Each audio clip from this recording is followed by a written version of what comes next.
One example of teamwork is a smoothly executed.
Good evening and welcome to Pittsburg Diamonds Baseball. We are on the air from Pittsburg, California tonight on Mixler.com and on BayAreaSports.tv. I'm Scott McDonald with Tony Schultz, ready to bring you the final 10 games of the Pacific Association season. And the Diamonds are well placed to make a very exciting finish to the year, and they hope a very successful trip to the playoffs. But that is getting ahead of ourselves. We got 10 games before that. And before that, we got the national anthem. So we're going to have the national anthem right now, and then we will get to some Diamonds baseball.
Orchestra that we have here at Winter Chevrolet Stadium, where tonight the two hottest teams in the Pacific Association will hold forth, the Pittsburg Diamonds and the Sonoma Stompers. The Diamonds have just turned on the fire this month of August, and have really put on a show. Last week, I said in a tweet over the weekend it was the most exciting week of Pittsburg Diamonds baseball, and I'll leave that out there till someone can challenge me, and I don't see how you can. 4 come-from-behind victories, 3 victories in their last at-bat, 2 of them walk-off wins. So it just was one exciting game after another. The Diamonds are now 7-3 in their last 10 games, and in their last 10 games, the Sonoma Stompers are 7-3.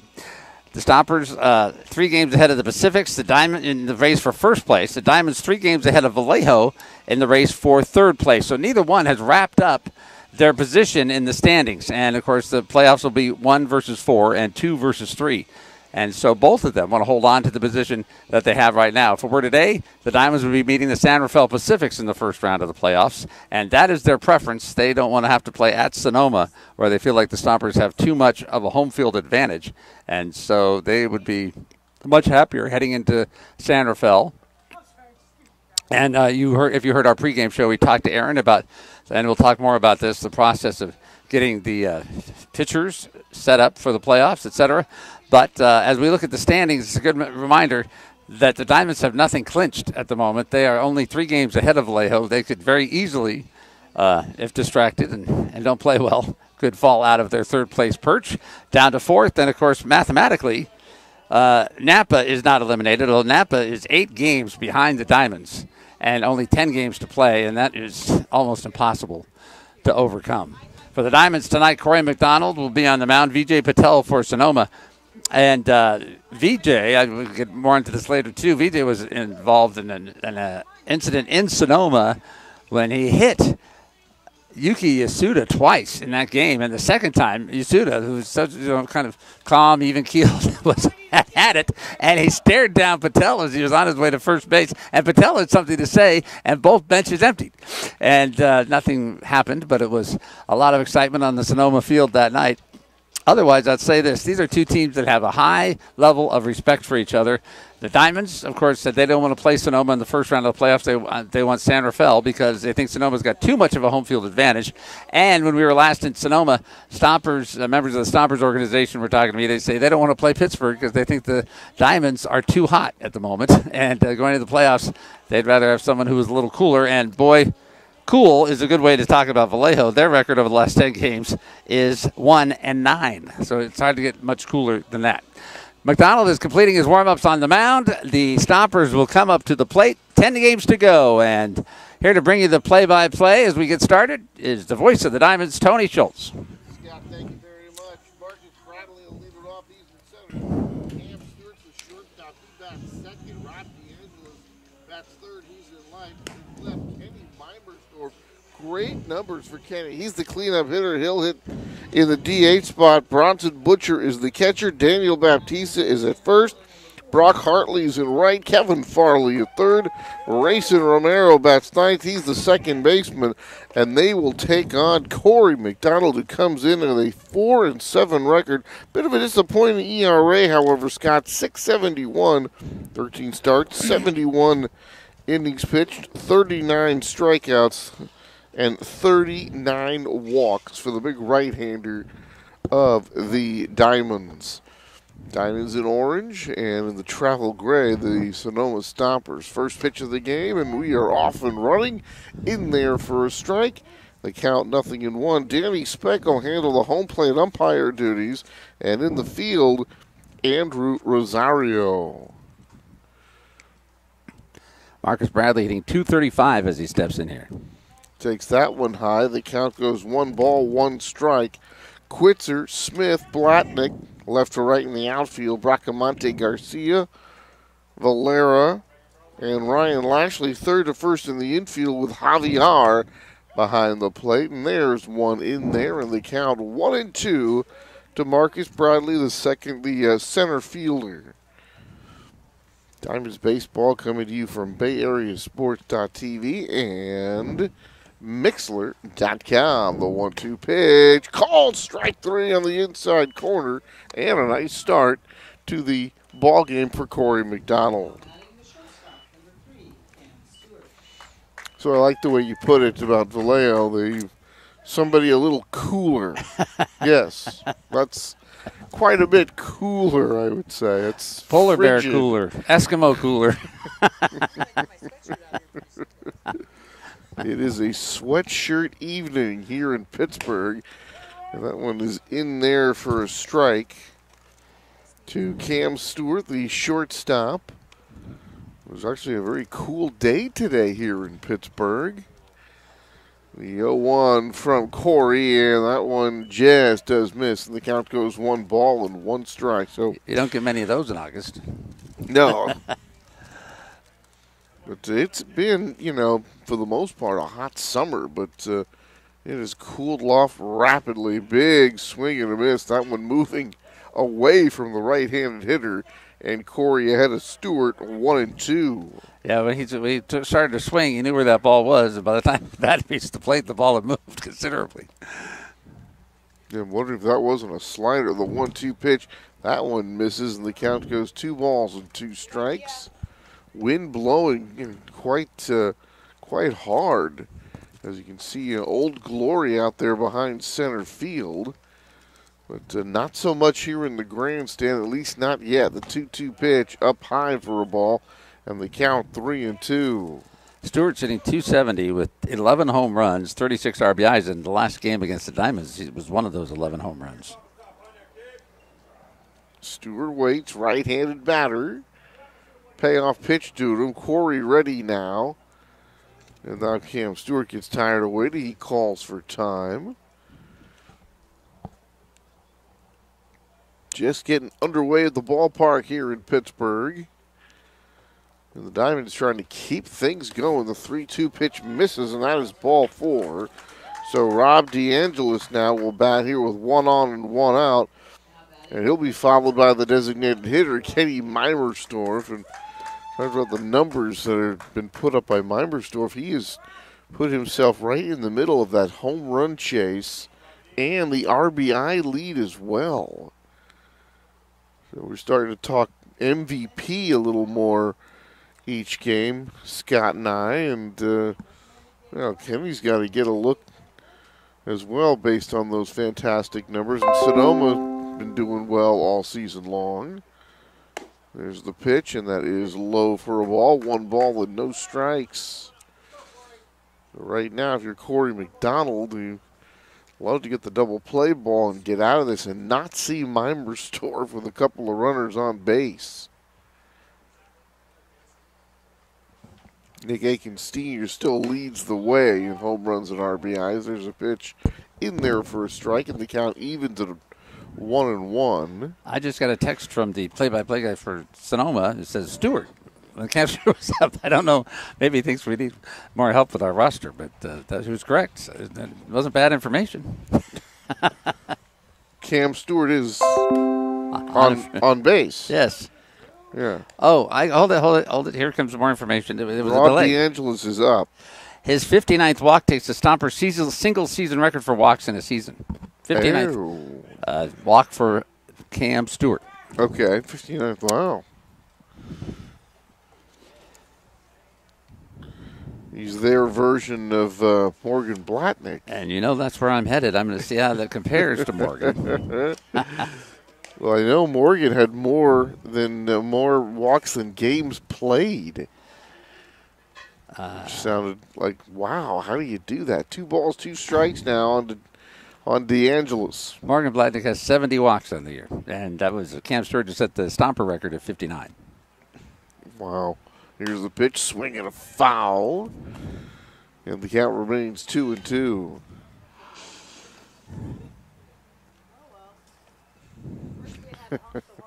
Cam Stewart out there doing some excavating there in front of the base. He wants to make sure he's got good footing getting off first base, being held on by Ryan Lashley. There he is. 2-2 pitch, and that just misses, count 3-2. DeAngelis looked like he wanted to offer it that one, then just looked at it as it went by. 3 balls and 2 strikes. We know how difficult this first inning has been at times for Corey as he steps off the rubber. And it's, here we are in another situation where we're at the fork in the road. You got a runner at first and 1 out. And which way will this first inning go? And here's another big pitch coming up. It's the first inning we're talking about big pitches, but it really is. There goes the runner, 3-2 pitch, and that is ball 4. It's going to be runners at first and second now for Kenny Mimersdorf. And as we know, this is the problem. It's not. The problem is walks. The problem is giving them free base runners, and the table is set for Sonoma. Exactly the guy they want up there in this situation.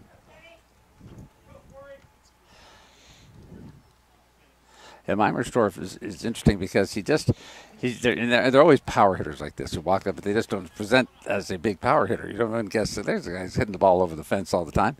Daniel Baptista, you'd guess that, but not Mimersdorf so much.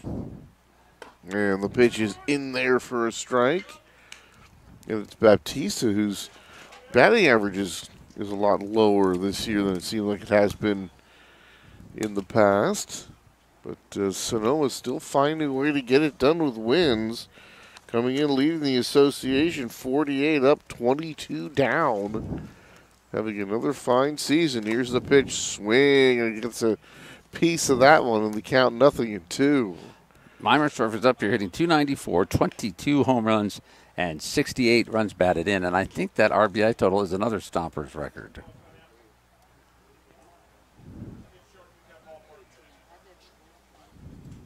So 0-2 here to Kenny. Runners at first and second, just getting underway here.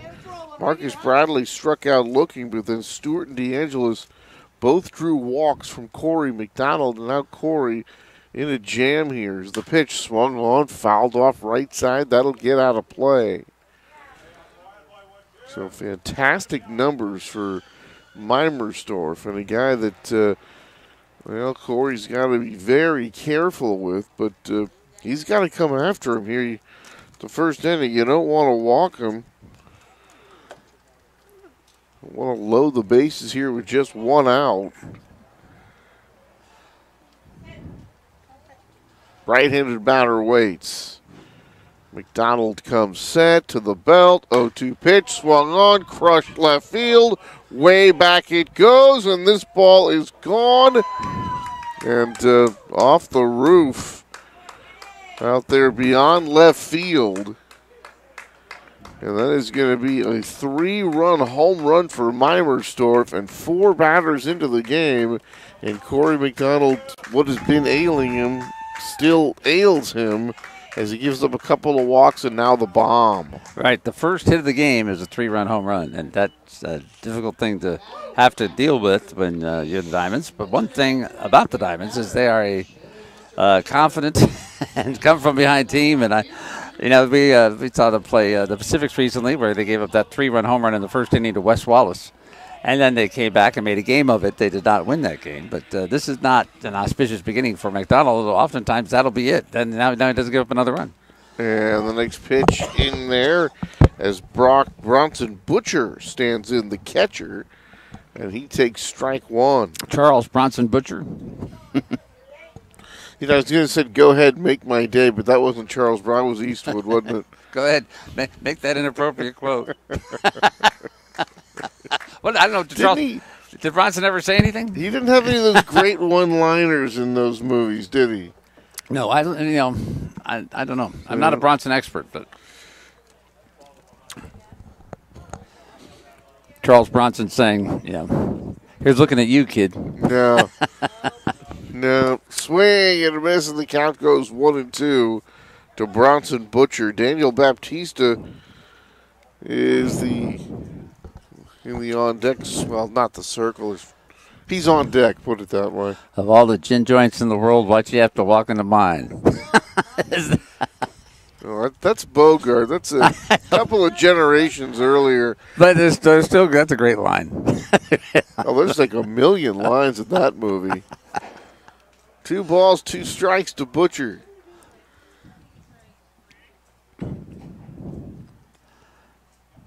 And the pitch, way up high and inside, count full, 3-2. So speaking of movies, it's when you're down 3-0.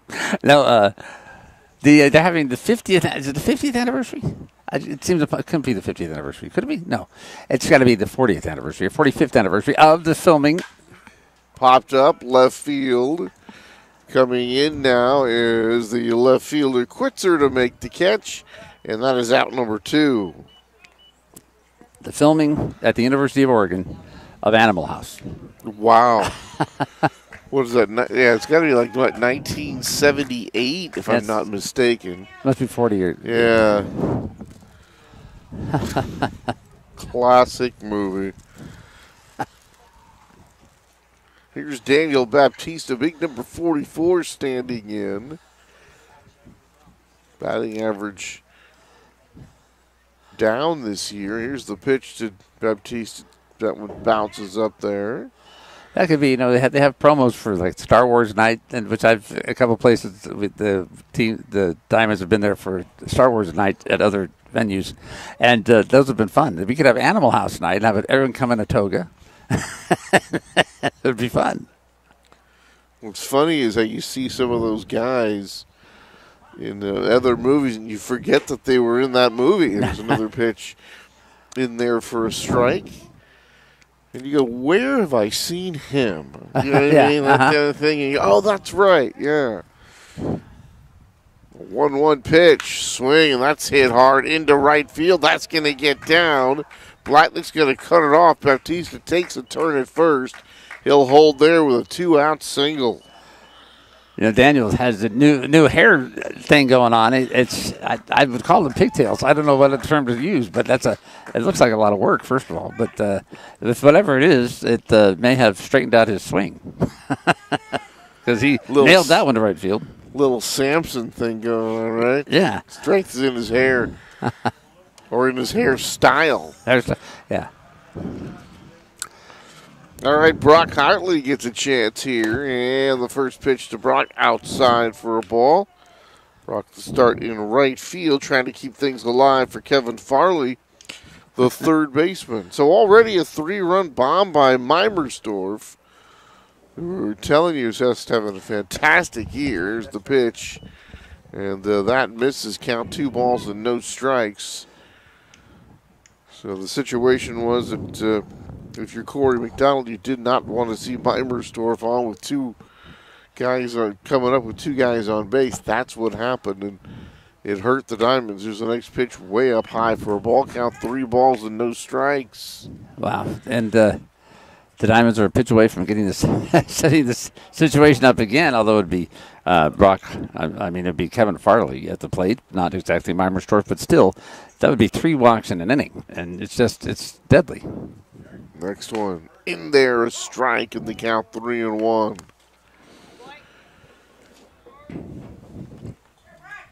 But, as Scott has said, McDonald has pitched himself into some of these early jams, gotten behind, and then, pitched better as the game has gone on. This one popped up foul.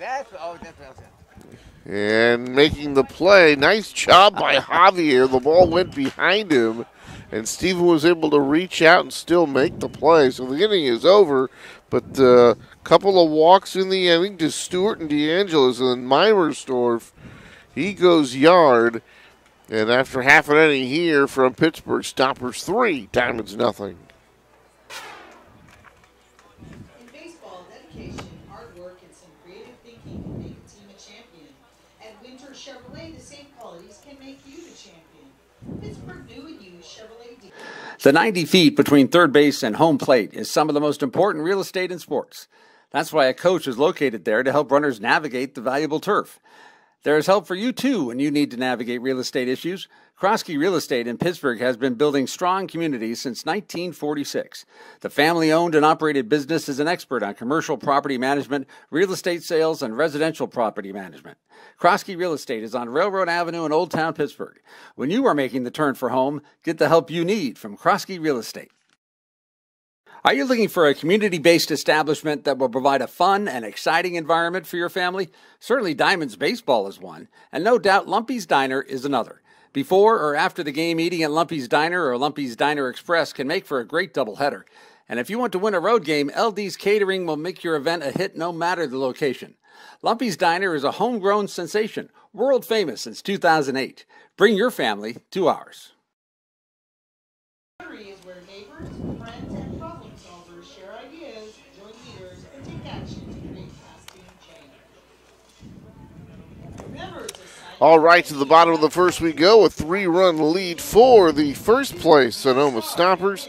And now the starting lineup for the Pittsburgh Diamonds. Smith in center, Blatnick's in right, Bracamonte in at third, Carranza the DH. Boy, he's been hot. Lashley at first base, Valera is at second, Chris Quitzer is in left, Javier is the catcher. We had a fine play to end that last half inning.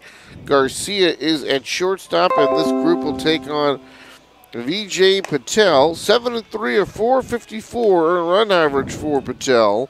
23 games, 7 starts, 73 and a third innings pitched, 83 strikeouts in that time period, and 35 walks. So, all in all, VJ is having himself a pretty good season. So here's Brett Smith now. And, of course, he and Blatnick were part of the fun in Sunday's come from behind walk-off victory that ended, I believe that was a wild pitch that scored that final run. Right. But the Diamonds did get to 3 straight base hits to make it happen. And, of course, Brett got one of them. You know, the truth is, and as we've talked about this, strike one. Smith and Blatnick were part of all 3 great victories. The Diamonds won in the last at-bat. Walk-off wins on Thursday and Sunday, and on Saturday they won in the 8th inning. And the next pitch in there is strike in the count. 1 ball and 1 strike to Brett Smith, putting up some great numbers this season for Pittsburgh. Hitting .319, 30 RBIs, 18 stolen bases. Next pitch to Brett, and that is inside. 2 balls and 1 strike. DeAngelis, Bradley, Hartley left to right in the outfield.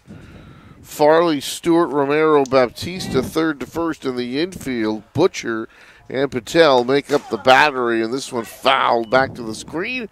Count goes 2 balls and 2 strikes to Smith with Blatnick and Bracamonte waiting on deck and in the hole respectively. Diamonds baseball right here from Winter Chevrolet Stadium. So glad you could join us here this evening, and you're watching a couple of hot teams go at it. Here's the pitch, and that's low. And the count 3 balls and 2 strikes to Smith. Diamonds dead even at 35 and 35. 13 off the pace against Sonoma.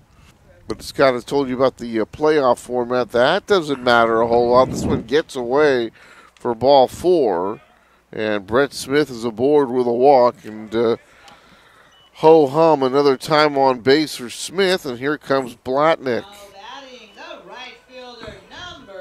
I mean, Blatnick should really be like the, I don't know, he should lead the March of Dimes or something. A walkathon. 70, as we pointed out, 70 walks on the season for Morgan. And the Stompers just set a season record with 59 when Cam Stewart walked. So. Just shows you how much that Morgan has had command of the strike zone.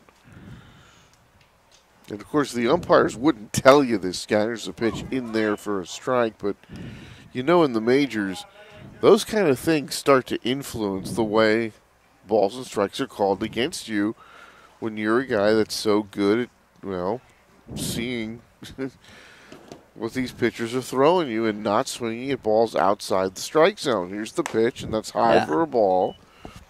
Where if sometimes those borderline pitches and a particular guy like Blatnick, who walks a lot, doesn't swing, a lot of times umpires will go, well, if he didn't think it was a strike, right, it must not be a strike. And some guys, you know, their personality is such that they don't want to walk. I don't want to walk. I want to hit. I want to hit the ball. You know, and they don't have the patience to get a walk, which, of course, is extremely valuable. And that's unfortunate. 1-1 pitch, and that one is low for a ball. Well, I mean, you know, I think teach you the whole time growing up playing Little League and whatever is you don't want to help the pitcher out. How many times do you hear that? Don't help him out. Make him throw strikes. Yeah. 2 balls, 1 strike to Blatnick. Diamonds trying to get some of that 3-run home run back that they gave up to Mimersdorf in the first. 3-0 Stompers. Home half of the first inning here is Pittsburgh trying to cut into the lead. Favorable count for Blatnick. Fouls this one away, and the count evens at 2-2.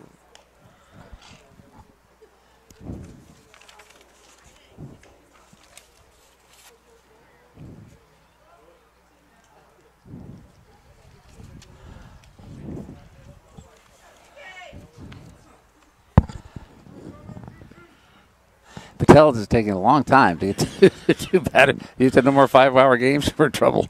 He's taking a long time to get to the first 2 batters here. 2-2 pitch, and that one just does miss. I think that's just what you were talking about. It certainly has. It might have some influence with some umpires. The count goes 3-2. Like I said, though, they're never going to admit to that, right? And they shouldn't. But like in basketball, sometimes where those stars, especially like guys who would drive to the basket a lot, they would kind of get that questionable call a little more often than, say, somebody new to the league or somebody who wasn't quite as good at it. My money is on Brett Smith going. There he goes, 3-2 pitch, and that is ball 4. And a pair of walks to start the inning, and here comes Bracamonte. Speaking of money, do you know who the number 3 biggest draw for money in Las Vegas for winning the NFL championship is this year? Biggest? The team, the 3rd highest team that people are betting on. The 3rd? Oh, well, geez, God, I don't know. 3rd? Wow. Cleveland Browns. They've won 1 game in 2 seasons. Oh, so, I mean, there's people that they're putting, like... 3rd most amount of money behind Cleveland. Because it pays, like, if you put $1 down, you'll win $5 million, right? People put a lot of bucks down. Here's the pitch, and that is outside for a ball. Yeah. because they are like one of the longest shots to do it. Well, right? they said they went through all these reasons why they think it might be happening. They weren't entirely sure, but it's still amazing. It takes a long time to get to Las Vegas from Cleveland. The 0-1 pitch, and Bracamonte takes up high for a ball. 1 ball and 1 strike. It's probably like, oh my God, they haven't won a game all season last year. They've been terrible for so long. But they got the new quarterback, some other new pieces. So a lot of people are thinking, hey, you know what? I could make a fortune on $10. This one inside for a ball, 2 balls and 1 strike. Yeah, well, and of course, one of the second highest team with money is the Raiders because they're going to be the Las Vegas in Raiders. Vegas. Yeah. Well, here the Stompers have totally repaid the favor. 2 walks in the first inning for the Diamonds. And Bracamonte up there, and Carranza waiting on deck. Smith with his lead, 2-1 pitch, swung on and missed strike 2. Good fastball by Patel to even the count. And to say the least, you got Bracamonte up there already. And if you're Patel, boy, you really don't want to look at Carranza coming up there with the bases loaded. So you've got to come into Gabe right now. 2-2 pitch, swinging a foul back to the screen. The count stays at 2-2. And boy, partner, Brock didn't miss that one by much. He looked like he was on that pitch.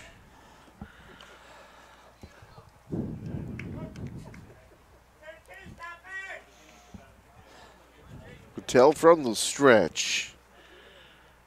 And the 2-2, swinging another foul. This one will get out of play. Bracamonte is hitting 329, but it's a quiet 329. I mean, this doesn't seem to be the brash hitter. I don't know how to describe it, but 329 is an outstanding average, obviously, and he's done it for a while. He's done it consistently. And if you look at the extra base totals with the doubles and the home runs, he's in double figures in both those categories.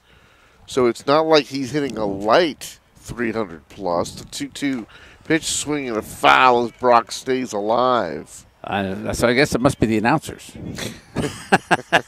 They're not putting enough of a spotlight on him. He's just one of these guys that, since he got here, he's just been really good. Yeah. And I told you when I talked to Joe Torre, our sort of resident scout, minor league coaching guru, the guy that knows so much about all these players, Brock could be. This one's taken outside. The breaking ball misses 3-2. Brock's certainly one of these guys, could be up in another league at this point right now. Yeah.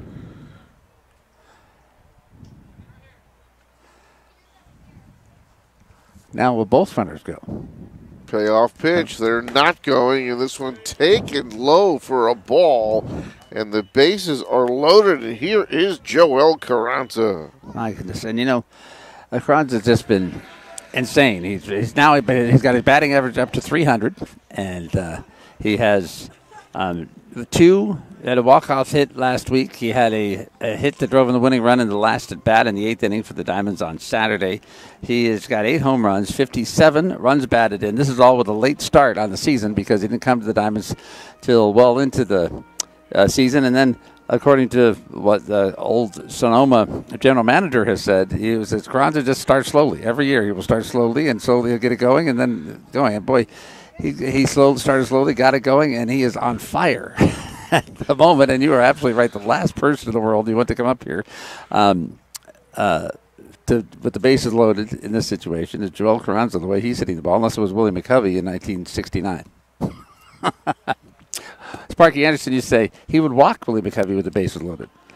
If he had like a 3-run lead, he said, I would consider walking him. Barry Bonds is the only guy that I can remember seeing walked with the bases intentionally with the bases loaded. Yeah.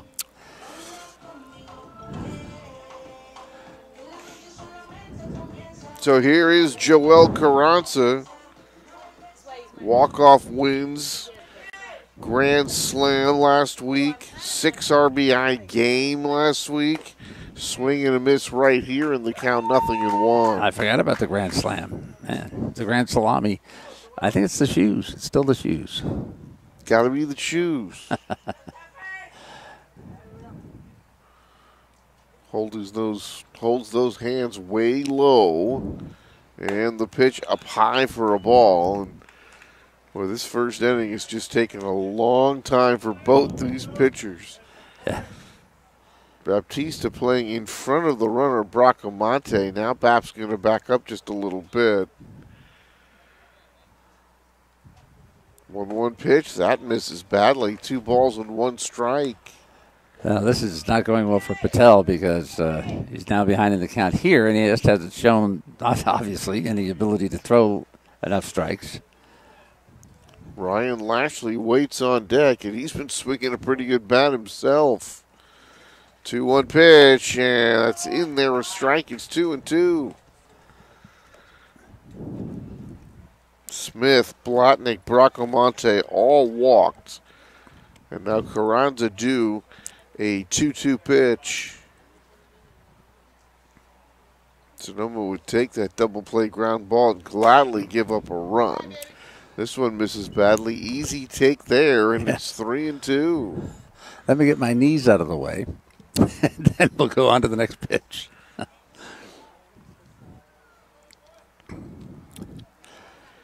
Bases full of diamonds. A payoff pitch due to Joel. Patel ready. Here it is. Swing. Look, they got a piece of that, and then the ball got a piece of the catcher, Butcher. Right. And caromed way up on the screen here to our right. I think it hit his mask or helmet. Maybe his shoulder, but I think he would be in greater pain if he hit his shoulder.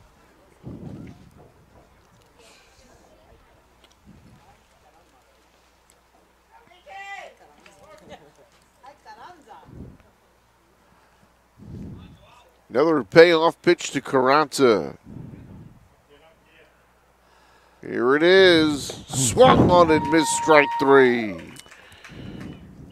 So Lashley comes up now with the bases loaded. Carranza, the first out in the inning.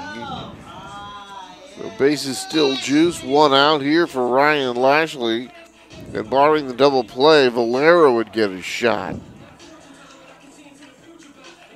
You look at this Diamonds lineup, and boy, you got to get way down there before you find a guy who's not swinging a good bat right now.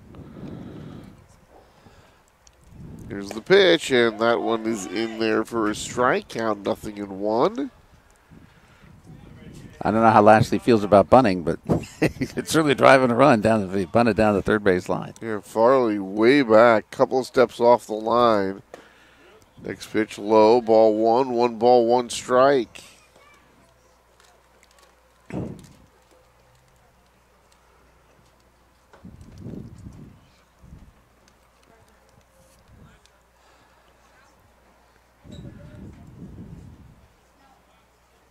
1-1 pitch, swing, and that ball's hit pretty well to center.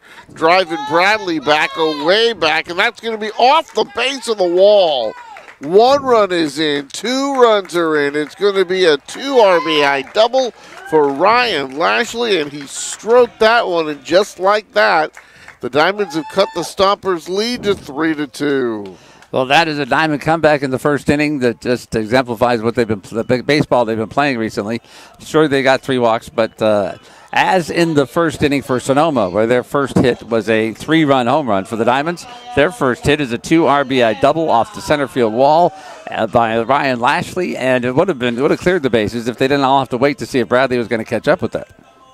And Bradley started sprinting immediately backwards and immediately back to center field, dead center, and that ball hit about 2 feet off the ground, off the wall out there.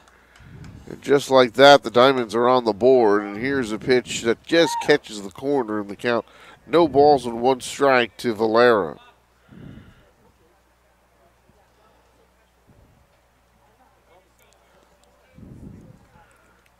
And the pitch, and this one is inside for a ball. Valera is in here hitting 300 himself, 10 home runs and 52 runs batted in. Yeah, so many guys in this lineup putting up good numbers. 3-2 pitch, swinging a foul I'm sorry, the 1-1 pitch. I'm looking at the score. Score is 3-2. And the count now 1 ball and 2 strikes. Way to hustle, Bodacious.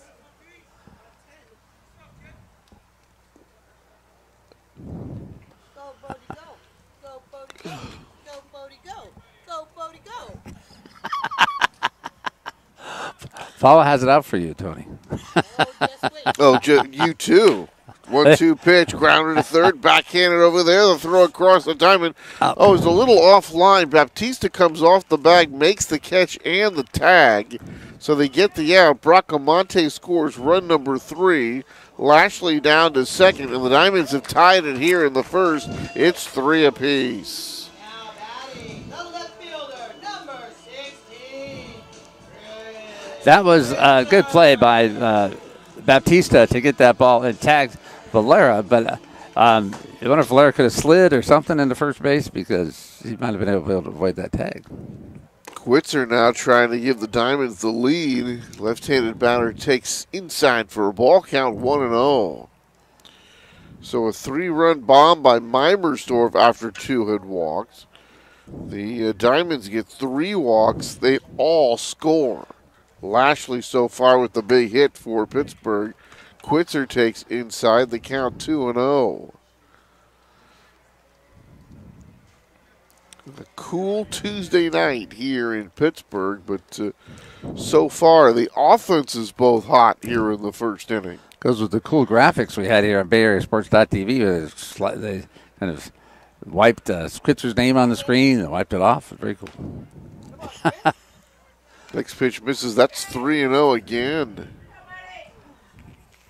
Patel just having a tough time getting it into the strike zone.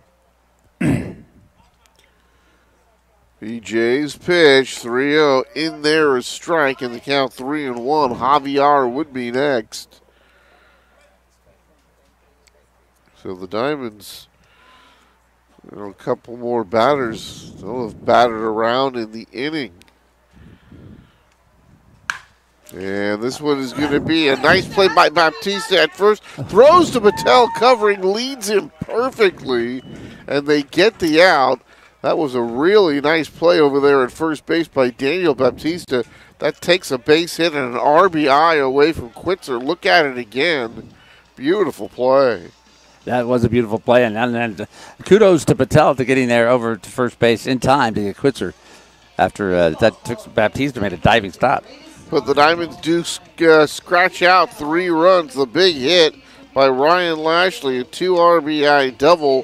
3 walks really came into play for Pittsburgh after 1 full. Stompers and Diamonds all tied at 3. Have been the formula since the new Mexican Cafe opened, and it's still true today. Check it out, your stomach will thank you. In baseball, dedication, hard work, and some creative thinking can make a team a champion. At Winter Chevrolet, the same qualities can make you the champion. Pittsburgh's new and used Chevrolet dealer has the car that will make you feel like you just hit a home run. With a large selection to choose from, Winter Chevrolet is sure to have the car that fits your personality, and their amazing finance programs will allow you to slide into your new car safely. Winter Chevrolet, a proud sponsor of Diamonds Baseball, is off of Highway 4 in Pittsburgh. Winter has what you want. Red's Barbershop. You know when it's time for a haircut, but you aren't really thrilled with the trim you've been getting? You'd like to find a new hair cutter, but it seems like a big hassle with too many choices and not enough information. We're giving you the take sign, as in take down this information. Call Red's Barbershop and make an appointment. Red has the skills and experience with all types of hair. He is great with the latest styles and still knows how to make you shine with more traditional haircuts. Call 925-382-1399 and make an appointment. That's 925-382-1399. Red's Barbershop is at 190 East 7th Street, just off Railroad Avenue in Old Town. Give Red a call today, 925-382-1399.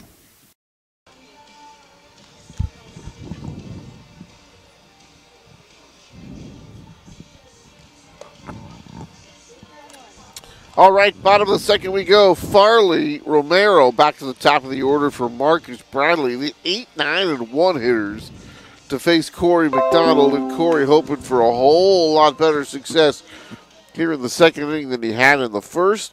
But after 1 full, 6 runs scored. in that first inning. 3 apiece as we go to the second.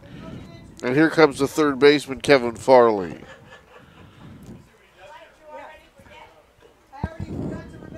Some more fans starting to sprinkle in here to Winter Chevrolet Stadium. They did make a big appearance. I mean, there was a while that it was very quiet, and then all of a sudden you look back and there are folks here. That's good. Getting off work, getting maybe a bite to eat, and heading on over to the ballpark. Not a bad idea. Here's the pitch, and this one up high for a ball. Count 1 ball and no strikes. I can't believe there's only 10 games left. I cannot either.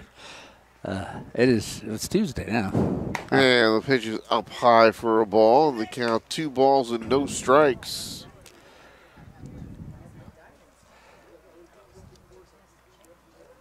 The Diamonds have easily their best shot at a championship this year.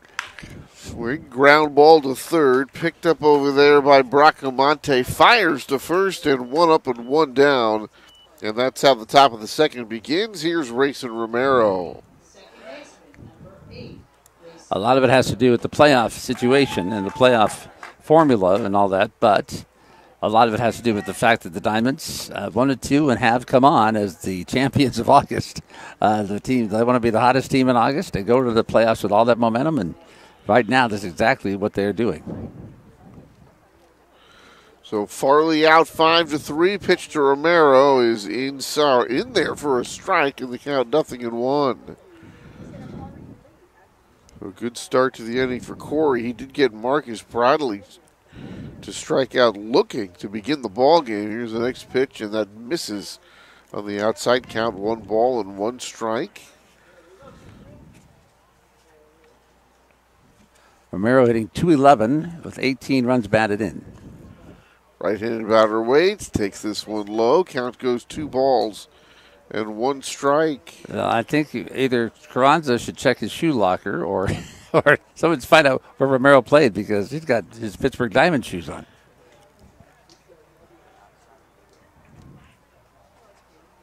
Here's the pitch, popped up. This will get out of play, and the count goes 2-2. So checking Corey's pitching log. Last outing, August the 15th. Against the Pacifics, he took the loss. 5 innings, 7 runs, 5 earned for Corey. And then the game before that, as this next one is low, was at San Rafael. Diamonds got the win. No decision for McDonald. Diamonds won it 7-5. 6 innings, 3 runs. Prior to that, in Vallejo, a win for McDonald. 7 innings, no earned runs. So 2 out of his last 3 outings have been quite good. This one's fouled away. But the ERA would certainly tell you that it's not been a great year for McDonald. But, 10 games left. He's going to get a couple of more starts. And then, of course, you got the all-hands-on-deck situation for the postseason. 3-2 pitch, and this one off the outside part of the plate. And McDonald gives up walk number 3 already on the evening, and now back to the top of the order for Marcus Bradley. And there's another interesting dilemma that the playoffs will present, and that is you've got a playoff game Saturday. If you win, you'll have a playoff game Sunday. So you've got 2 starters. You have to have Sunday starters set aside. But then you've got, who do you have come in as a relief pitcher? You've got relievers that are used to being a relief pitcher, and then you got other starters who would be available. And that's an interesting decision you have to make. And the pitch, and this is way outside for a ball. Count 1 ball and no strikes. Well, now Sonoma with that 3-game lead. And you could have a couple of these teams, Sonoma and San Rafael, possibly batting for that number 1 seed. But that certainly wouldn't be a situation as you throw the ball over to first base, Scott, that you're going to start, using your pitchers to make sure you get that number 1 spot. You still want to be able to, have those guys, your top guys, perfectly rested and ready to go for those playoff games in there for a strike. But like Aaron Miles has said, Sonoma, especially if they're going to play that day game, they actually have what you would call that home field advantage. Mm-hmm. And the pitch, swing, ground ball left side. That's going to get through the 5-hole for a base hit. So Romero's got himself, or Marcus Bradley, pardon me, has got himself a single here. Following the Romero walk, oh, here comes Cam Stewart.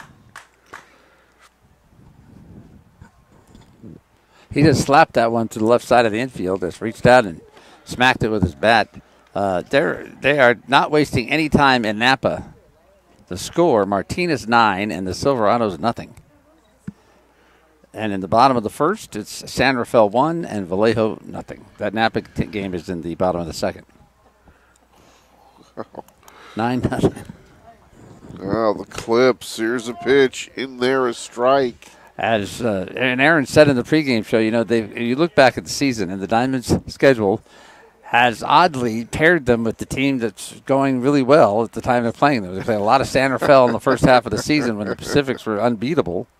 They 0-1 pitch inside for a ball, and now they got 10 games left in the season, 5 against Martinez. And Martinez is playing the best they have all season. And then there's a balk call, and the runners are going to move up to second and third.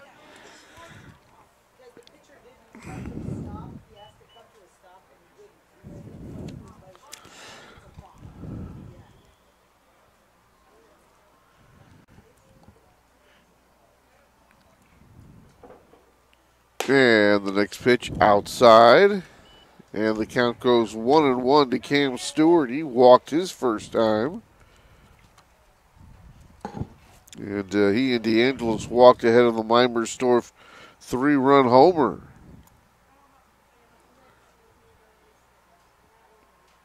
One. And that one misses. 2 balls and a strike.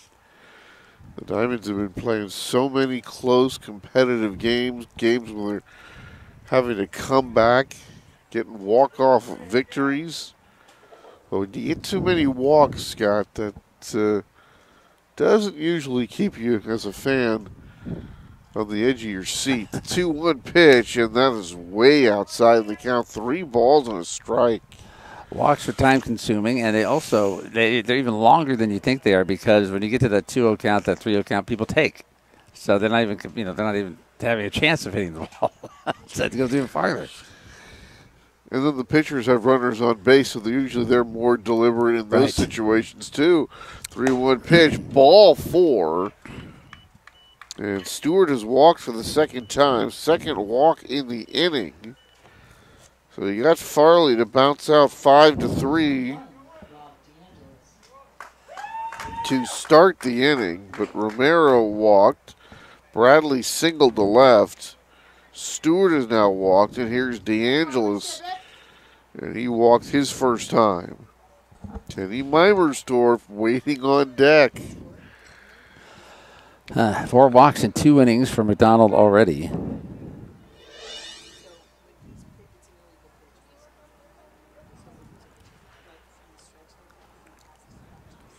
And the pitch is in there, a strike. So the base is full of stompers here. They've loaded them with 1 out. Diamond would love that double play ball to get out of this one unscathed. Left-handed batting, DeAngelis waits. And the 0-1, and that's a fastball that just does miss. A little barking coming from the Diamond dugout. But if you're Danny Speck, you can only call them the way you see them. And right now, these pitchers are missing with a lot of their pitches. Here's the 1-1 coming up. Here it is. That one's inside, and it's 2 balls and a strike. But it seemed like last year, Scott, we saw a lot more of these types of games. I haven't seen nearly as many of them this year. No, we haven't. Now is not a good time to start. See? Never is, partner. Never is. I'd like to add that right now. 2-1 pitch. Oh, dear. That's way outside 3-1. That was a pretty easy take that time by DeAngelis. So you'd have to figure with the way the situation is, DeAngelis is probably going to make Corey throw strike 2 before he swings. Now you got this, Corey. What do you say, babe? Come on now.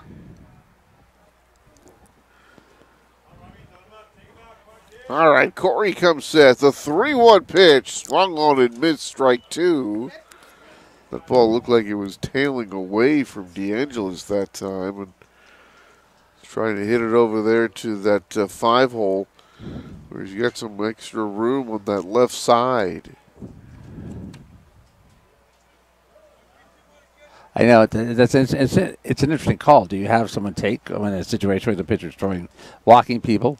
On the other hand, are you micromanaging their at bat, which 3-2 pitch, ball 4. That's going to drive in a run. So the Stompers are going to take the lead 4-3. DeAngelis gets the second walk in the game. He picks up an RBI. And it's a 1-run lead here for the Stompers. So that's Romero that scores the run. And here comes Kenny Meimersdorf, still with only 1 out. And this time, the base is juiced. Yes, the bases are full of Stompers, and there's someone up in a hoodie warming up, or at least stretching their arm. I don't know if that means the Diamonds actually have someone on the mound pitching soon because McDonald has had trouble. This one back to the screen, foul ball, and Meimersdorf not wasted any time. He's thinking, I'm going to get it over fastball, and I'm going to put it over the fence. Fouled it off there, and the count 0-1.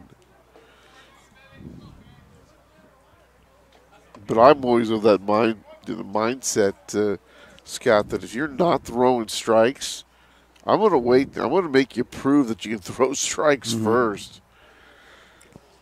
Here's the 0-1. Kenny swings and misses strike 2. You and Meimersdorf have a different opinion, apparently. Yeah, and you can see why, because he's the guy who's hitting the ball over the fence. He hasn't hit it yet.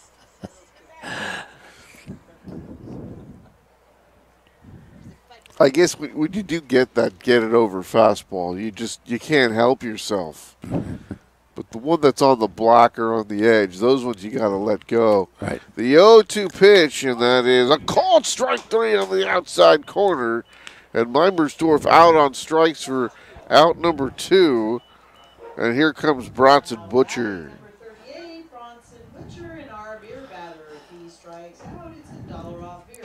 Well, that is one back for Corey.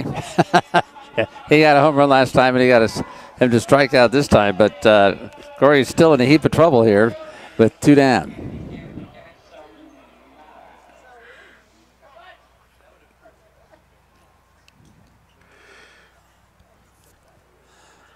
All right, here's Bronson. Right-handed batter waits, pitch, swing, pop, foul, and out of play. Yes, this one will get out of play. Count 0-1. And right now, we just like to see Corey start off these hitters with strike 1. Right. Maybe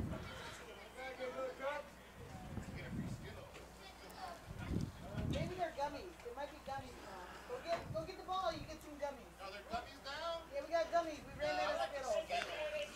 I like the Skittles too. I'll just say Skittles. I'm just getting information about a Skittles shortage here at the ballpark. That's frightening. The 0-1 pitch, swing, popped up. This should do it. Third baseman Bracamonte calls for it, makes the catch, and the inning is over. So the bases end up loaded. 4 walks here in the inning for Corey McDonald, but he gives up just the 1 run. So Diamonds will take it. After 1.5 here from Pittsburgh, it's the Stompers 4, Diamonds 3.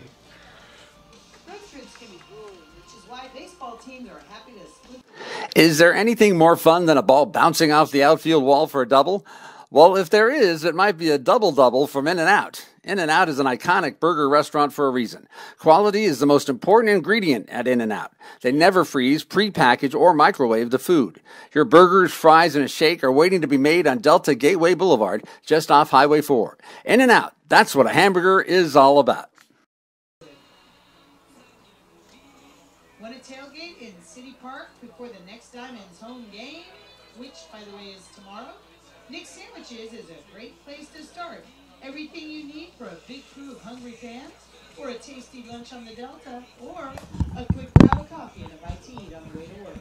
Nick's Sandwiches is in Old Town Pittsburg on Railroad Avenue, across from the marina. Eating at the Diamonds. All right, back here at Winter Chevrolet Stadium, the Diamonds get out of that last inning pretty cheaply, considering that did not go the way they wanted. Kevin Farley started it with a ground out, but Romero walked. Bradley got a base hit. Cam Stewart walked. Rob DeAngelis walked to drive in a run. And then the red-hot Kenny Mimersdorf with those great numbers, who homered earlier in the ballgame, a 3-run blast, and he was caught looking. And then Bronson Butcher popped to third to end the frame. So Corey McDonald does a nice job to get out of that inning after getting himself into so much trouble. Diamonds only give up the 1 run, and believe me, folks, they'll take it. Javier here will lead it off for Pittsburgh, followed by Garcia, and then back to the top of the order for Brett Smith. The 8, 9, and 1 hitters due up here against Vijay Patel, who had his own struggles in that first inning. Ryan Lashley got him for a 2-run 2 RBI double that just missed a home run by about 5 or 6 feet. And the first pitch is low. Ball 1, 1 ball and no strikes. Up next for the Diamonds, they'll play Sonoma. These two teams will meet again. This next pitch is low. 2 balls and no strikes. That's tomorrow. And then Thursday and Friday, the Diamonds will be up in the wine country to face the Silverados. Both of those games will start at 6 p.m. 2-0 pitch, and this one is swung on, hit to left field. That one's got some carry to it. Oh, way back it goes, and it's gone. Well, how about that, Steven Javier? He launches a home run, and the Diamonds have tied this one at 4. Somebody start the way.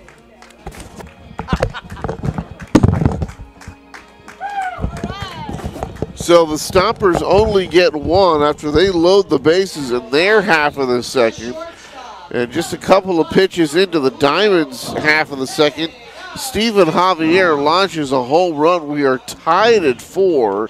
And now here's Jose Garcia, the shortstop and 9th place hitter, up there for Pittsburgh. Steven Javier, and you know, he comes up with these big hits all the time, it seems. This one, Garcia slices this one into right center field, and that is going to be Marcus Bradley, who ranges over there, makes the catch, and that is the first out of the second inning.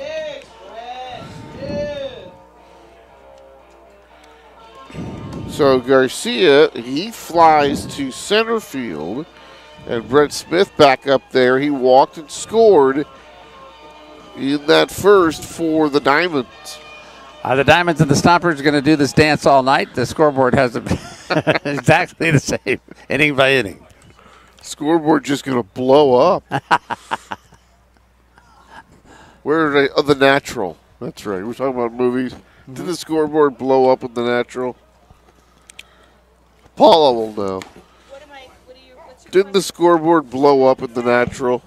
Didn't we have that? Didn't something like that? The lights. It was the lights. That's what it was.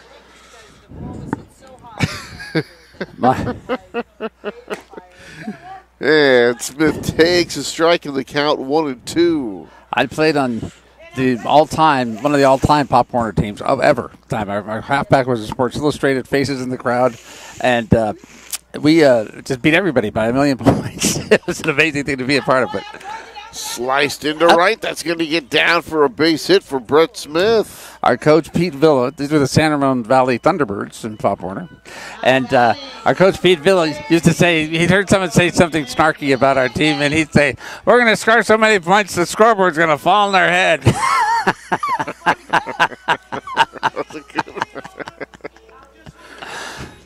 It didn't blow up, but it would fall on their head. But it's just going to get so tired of ringing up points like a pinball The machine. weight of the points. It's just going to fall over. 4-4, and here's the pitch. Blatnick takes a strike in the count. 0-1 as Bracamonte waits his turn. Lights have come on here, but still pretty bright out. And days are already getting shorter. Noticeably, it's strange how all of a sudden it happens. Like I don't remember that happening until a little further into the year. Do you think the sun is extinguishing? And there's a snap throw back to first, and Smith back in safely. You know, that's supposed to be the theory about not just New Year's, but so many religions have big festivals at the end of year, Christmas or whatever it might be, Hanukkah. The caveman used to think the sun was going out. And then once the days finally started getting longer, they had a celebration. Check swing, and this one misses. Count 1-2.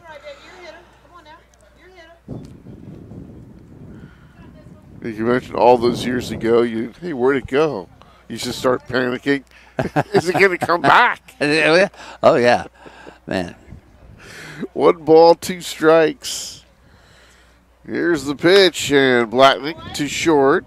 Picked up, and over to second, over to first. In time, a double play. So that one is started by Stewart to Romero to Baptista to end the frame. The Diamonds do get a run on the Javier home run, and they've tied it at 4. At the end of 2, Stompers and Diamonds all tied up.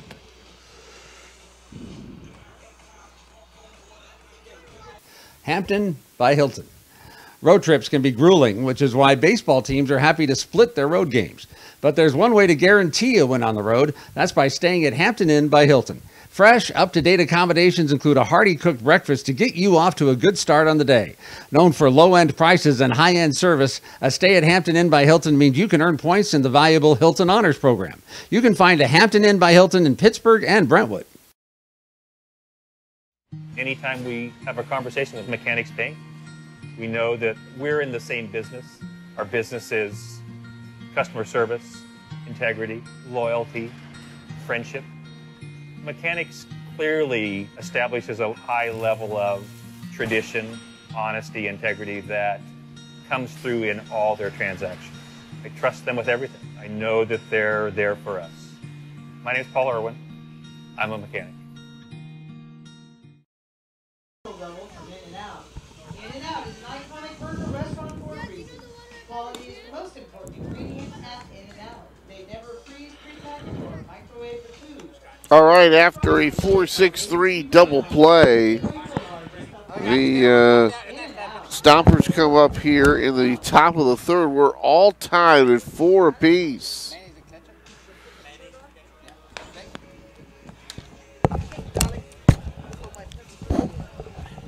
So it'll be Baptista, Hartley, Kevin Farley for the Stompers.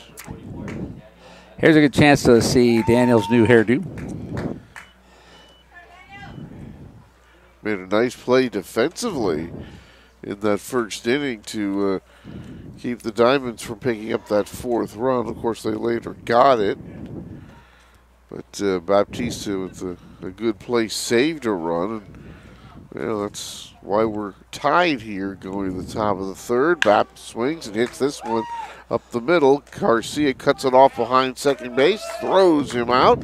1 pitch, 1 out here to start the third.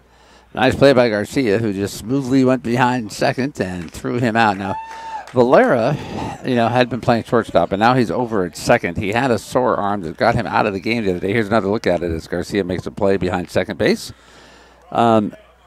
And since then, Garcia's been playing short. Valera, I don't know if it's a continuing arm problem or it's concerns about some of Valera's play at shortstop, but the switch has been made again, and they've been back and forth all season. And there's a strike in there. Count 0-1 to Hartley. There's been times, last year especially, that Garcia just looked so good over there. Those big pitches outside for a ball, 1 ball and 1 strike. But it seems like Valera, no matter where you put him, he seems to give you some pretty good defense. Yep. 1 ball, 1 strike. Here's the pitch, swing, and this one popped up right center field. Blatnick coming on, and it'll be the second baseman, Valera, on the edge of the outfield grass. 2 up and 2 down as Hartley pops to second, and that'll bring up Kevin Farley.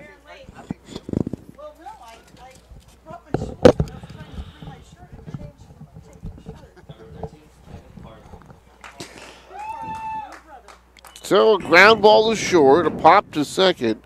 Farley, who is out 5-3, leading off the second inning, comes up here. Nobody aboard, 2 down in the third. Of course, Corey got the first out the last 2 innings. So, getting the first 2 out, 2 batters out is a step forward now.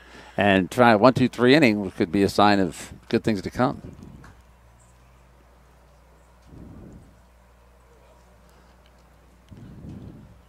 Right now, the scoreboard, what it's missing is some zeros almost that line. Here's the pitch, swing and a miss, and the count goes 1-1. He didn't get cheated on that swing, I'll tell you. Got 100% of that. As much as I like to see in baseball, the ball hit and run scored, it's nice to see when the pitchers take control. This one is lashed into center field, a base hit right by McDonald. And, of course, Corey very familiar with those balls hit back at him.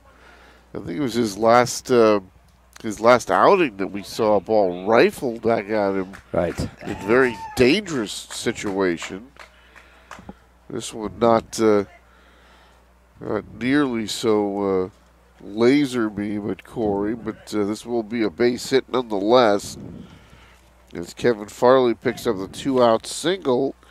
And here's Rayson Romero, who walked and also picked up a run scored in that second inning. But you're hoping to look back on that second and see the sort of turning point of the game, where it looked like it was going to be another big inning for the Stompers, and Corey was able to get out of it, yielding just the 1 run. Here's 1 low, count 2 balls and no strikes. So Patel and Corey McDonald doing battle here on a Tuesday night in Pittsburgh. And both of them right now trying to restore order. Already 8 runs, 7 hits through the first 2. Or I should say through the first 2 2/3.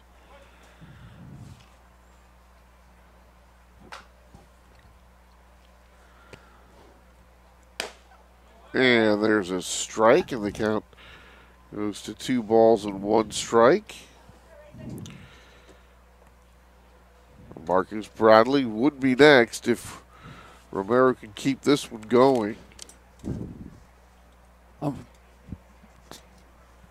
And the next one, that misses 3 balls and 1 strike.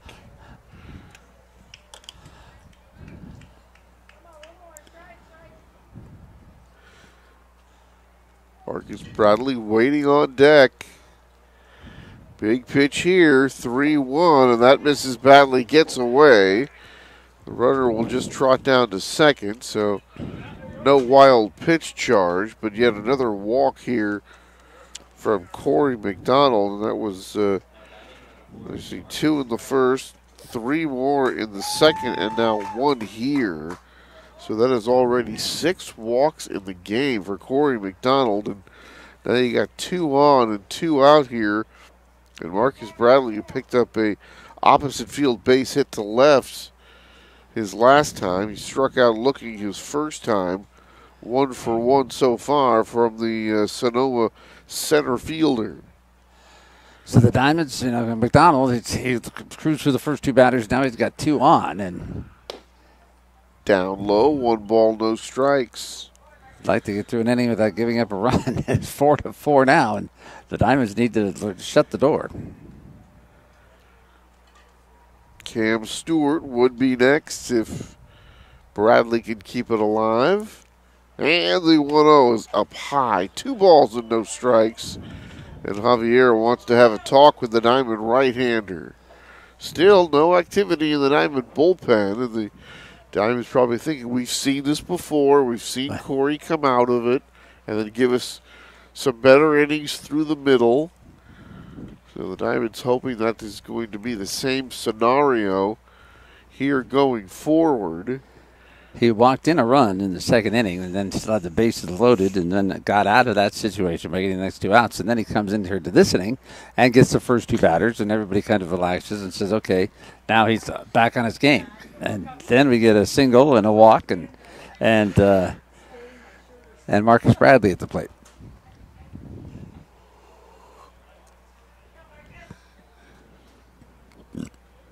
Bradley standing very close, right on top of the plate, really. Going to take away that inside corner. Here's the 2-0 from Corey, and that is in there, a strike with a fastball. The count 2-1.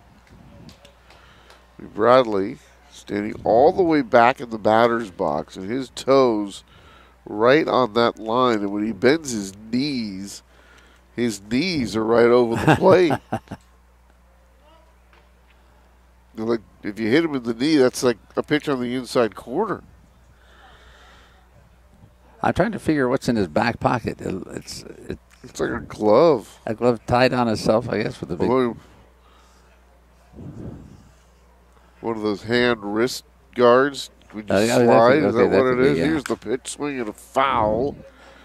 And the count go 2 balls and 2 strikes. You see the guys, like, after they get a hit, they'll be on base and they'll be chewing on something, and that's like that thumb guard that a lot of the players in the majors are wearing. I haven't seen too many guys using it at this level.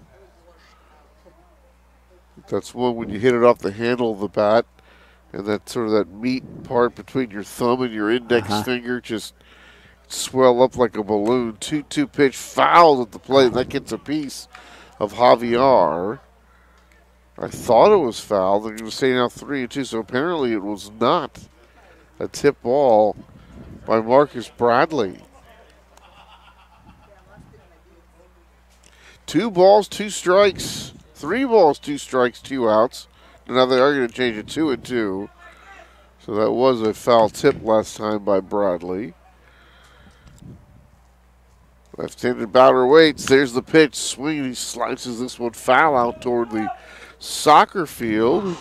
I don't think they're playing right now, are they? Yes, they are. It's, some people over there practicing or whatever, trying to kick the small ball that just arrived. I didn't hear anything coming from over there, which is unusual. 2 balls, 2 strikes, 2 outs. Corey trying to put up the first 0 of this ball game. Pitch. And that misses. The count goes 3-2. We are just seeing this over and over again right now. We're trying to get out of this and keep this game tied at 4 apiece.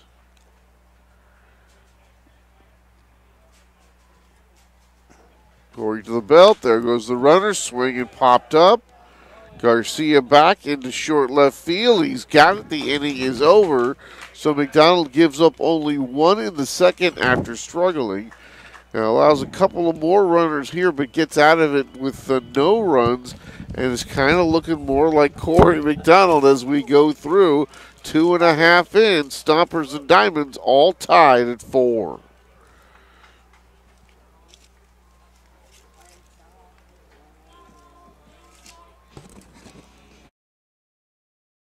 Oh, sure, you'll ask for advice if you want some, but usually you know exactly how you want your business publications and handouts to look. That's where Paper Tiger Ready Print comes in. It is their mission to help you achieve your business goals, and that starts by listening to what you want and making it happen. At Paper Tiger Ready Print, they believe there is no greater satisfaction than delivering a finished product that helps a client reach their goals and objectives. Give them a try. You won't be disappointed. Paper Tiger Ready Print at 182 East Leland Road in Pittsburgh or readyprint.com. One example of teamwork is a smoothly executed double play memorialized in the famous baseball poem, Tinkers to Evers to Chance. Another example of great teamwork is the Pittsburgh Chamber of Commerce. MyPittsburghChamber.org brings together the many and varied businesses that make up the local economy and forges them into a community force that is focused on economic development, advocacy, partnerships, and workforce development. The Pittsburgh Chamber is making a difference. Even if your business doesn't leave you the time to get personally involved, your membership contribution will advance the cause. Visit mypittsburghchamber.org today. One more time. We're going to do one more time. Ready? Come on, you guys. So Corey McDonald getting progressively better as we go along. 3 in the first, 1 in the second. He puts up a 0 in the third. And DJ Patel is, well, he's been matching him. 3 in the first, 1 in the second. He'll try to put up a 0 here as we go to the bottom of the third. Bracamonte Carranza and Ryan Lashley. Should anybody reach, we'd see Valera, the Diamond's second baseman. I think that means that Corey McDonald is trending. Trending upward, right? Right. 3-1-0. And here come the Diamonds leading off.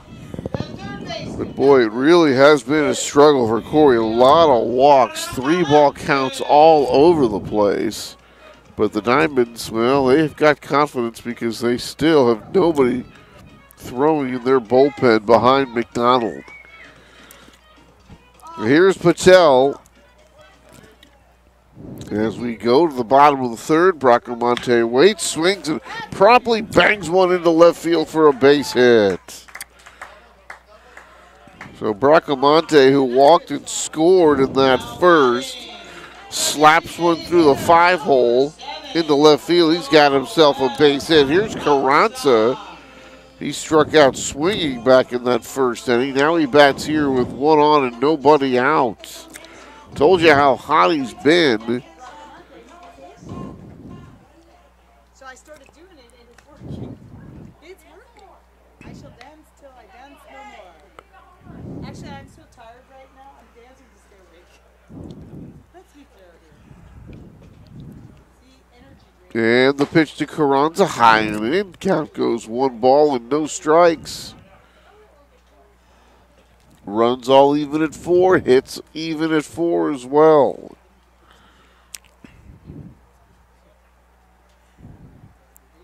And the pitch, swinging a ground ball foul left side. And the count goes 1-1. Up next for Sonoma. Of course, they're here at Pittsburgh tomorrow. 6 o'clock start here from Winter Chevrolet Stadium. And Thursday and Friday, they'll be back up in the wine country, and they will host Vallejo. Both those games will start at 6:05, and they're just trying to they'll be hoping that they can keep Vallejo cold. This one high and in. The count goes 2 balls and a strike. Sonoma's hosting Vallejo, is that what you said? I think I have, yes, Sonoma I see, okay. at Pittsburgh, and Thursday and Friday they'll host the Admirals. It's one of those things about when you're playing a team that's not going well. Here's the 2-1 pitch, swinging a ground ball to third. Juggled over there by the third baseman. Farley throws to first in time to get him. And, boy, it looked like Carranza pulled up a little bit lame, and he's walking gingerly back over to the Diamond dugout. He is limping a lot, and when he's finishing, if it's not odd to see him limping like that after he runs, and I don't know if it's getting worse, if he did something on that particular run down to first base that might have aggravated something. But he is not, and it's obviously the fastest he's ever been, and that time it cost the Diamonds a hit. Yeah, this pitch low and in. Farley juggling that ball. Looked like he had a chance for the around-the-horn double play.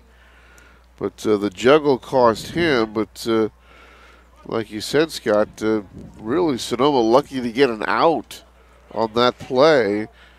And Farley able to avoid the error because of the injury there to Carranza. Swung on, Lashley into center field. Bradley coming on, still coming on, makes the running catch, fires behind the runner at second, not quite in time. Boy, nice play out there by Marcus Bradley in center field. Yeah, he was on top of it mentally, just clearly on top of what the situation was, where he wanted to go with the ball. Here's the ball hit by Lashley to center field. Here comes Bradley, and he's going to have to throw opposite the way he's running. So he's going right. He's going to his right. He has to throw it behind him to his left, and he almost got Bracamonte. He knew what he wanted to do as soon as he caught that ball, and it's a part of baseball and a lot of sports that always think about, but that's being mentally prepared every time the pitch is thrown. What do I need to do? Who is where? What's going to happen? What are their abilities versus mine, and what might they try to do? And the pitch, and this one outside for a ball.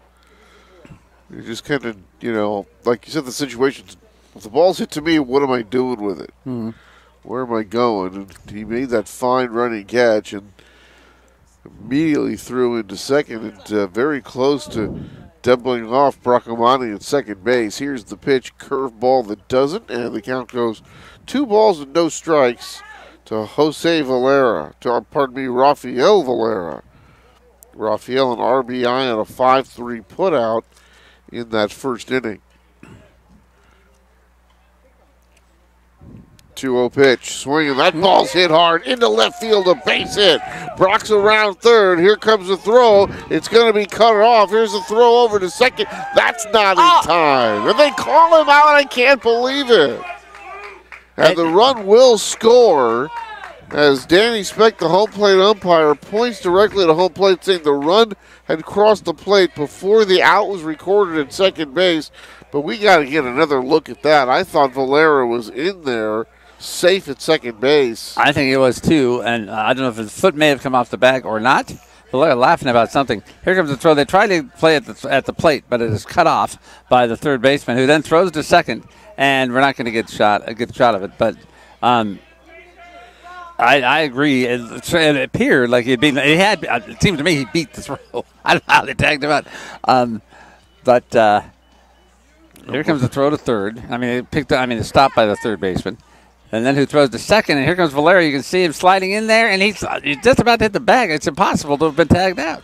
Well, it was very close, but Valera does get the RBI base hit. He's thrown out trying to get to second base, and that'll do it for the Diamonds. But they take the lead at 5-4 through 3 full. Diamonds lead it by 1.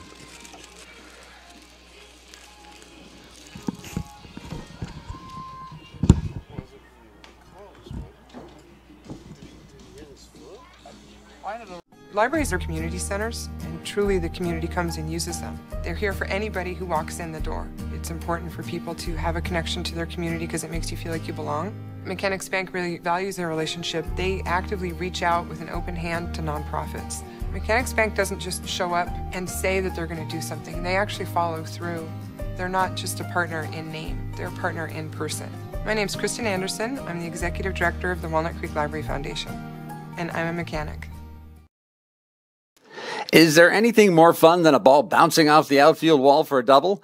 Well, if there is, it might be a double-double from In-N-Out. In-N-Out is an iconic burger restaurant for a reason. Quality is the most important ingredient at In-N-Out. They never freeze, pre-package, or microwave the food. Your burgers, fries, and a shake are waiting to be made on Delta Gateway Boulevard, just off Highway 4. In-N-Out, that's what a hamburger is all about. All right, a bit of controversy in that last half inning, but the Diamonds end up getting the lead. It's now 5-4 through 3 as we head to the fourth. And for more play-by-play, here's Scott McDonald. I think we can be a pretty tough audience. Sometimes I think we are critical of the Diamonds, but I just got to tell you, they are playing impressive baseball. The Sonoma Stompers do something, the Diamonds come right back and give it right back to them, and now they have pulled ahead 5-4. We're in the fourth inning. This pitch is lifted high and deep to left field, and I think we might have a tie ball game. We do. Cam Stewart with a home run over the left field fence. And guess what? Sonoma has come back and given it right to the to the Diamonds. And it is 5-5. That is, well, I think it's only the second home run of the game for Sonoma. For some reason, I thought they might have 3 home runs. So Cam Stewart hits it over the left field fence. He is got 2 walks and a home run for the day. Rob DeAngelo steps up here. He has 2 walks on the day. And we'll step in here with a new ball game. It's 5-5. We're all tied up. It's been a slow ball game. We are an hour and a half into it, and we've played 3 innings. This pitch is low for ball. It's 1-0. Diamonds and the Stompers, the 2 hottest teams in the Pacific Association. And they're playing like they are evenly matched at the moment. The pitch swung and bounded up the middle. Garcia gets a nice hop as his way to second base, and he throws him out for out number 1. That will bring up Meimersdorf. He homered in the first inning, a 3-run shot that gave Sonoma a 3-0 lead right off the bat. You kind of wonder now what's going to happen. Diamonds came back with 3 in the bottom of the first. The Stompers got a run in the top of the first. They left the bases loaded, and it was 4-3. The Diamonds came back with their own run in the bottom of the second. That was a home run by Javier to lead off the second inning. And then the Diamonds scored in the bottom of the third to take a 5-4 lead. This pitch is low for ball. And now a home run by Cam Stewart has tied it in the top of the fourth. It is 5-5 in the top of the fourth inning. Kenny Meimersdorf leading the team in home runs and RBIs. Right-handed batter against Corey McDonald on the mound.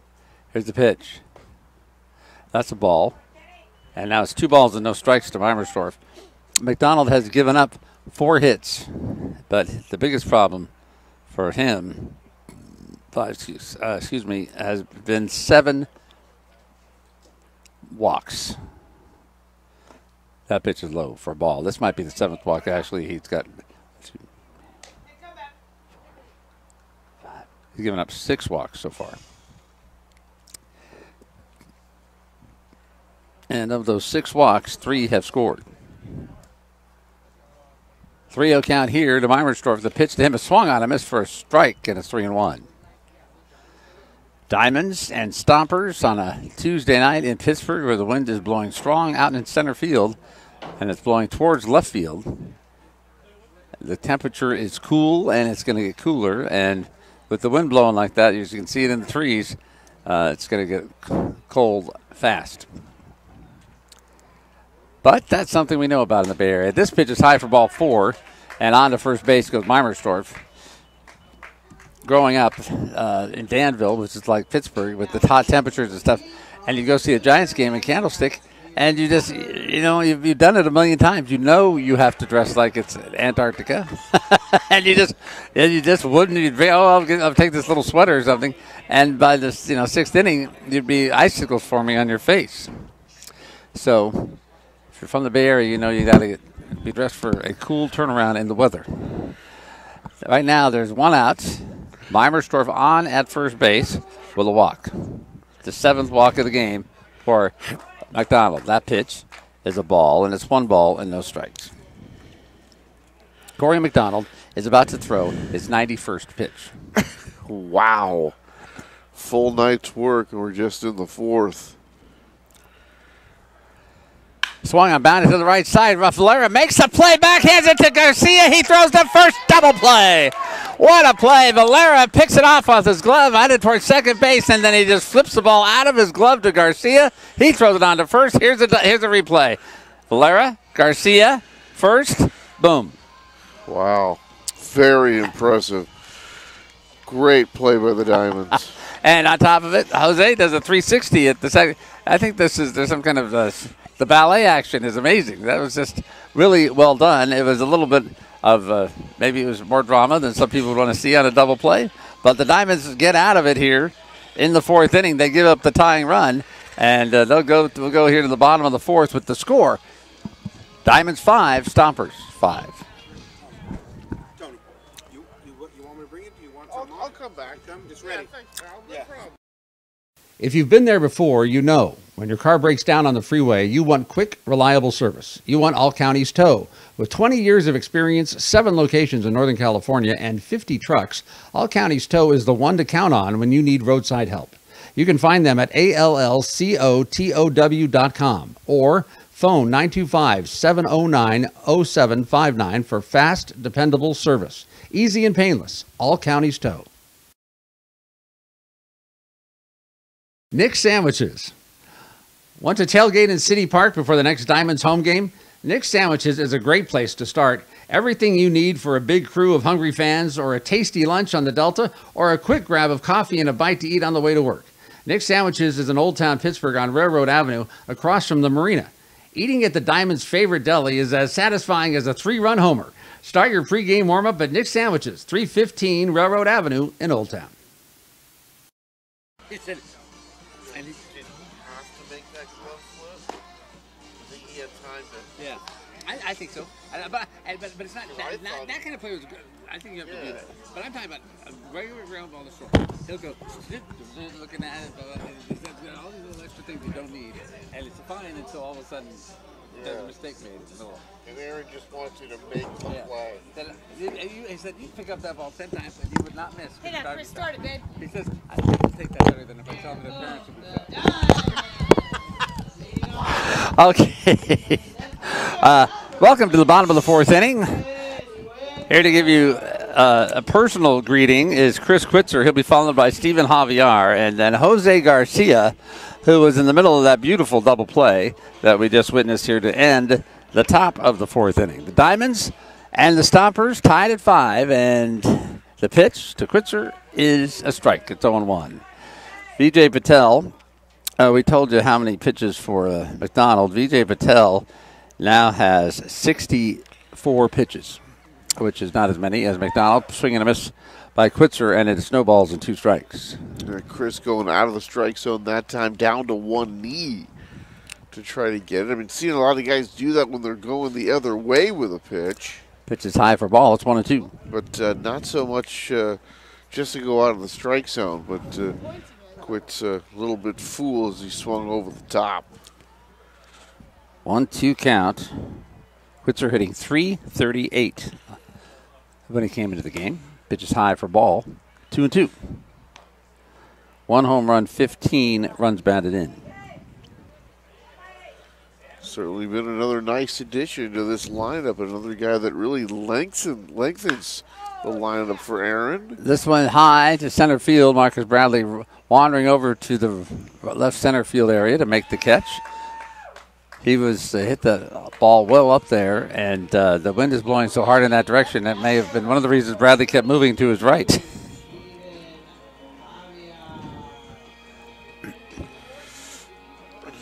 Stephen Javier steps up here, Mr. Home Run himself, back in the 2nd inning. He led off that 2nd inning after the Diamonds had fallen back behind 4-3 and just tied the game up promptly by hitting over the left field fence. Here's the pitch to Javier, and it's high for a ball. It's 1-0. Yeah, nice to see Steven go yard like that, because it's been, you look at the numbers, it's been a tough year with the bat. He's done so well at catcher, especially throwing runners out.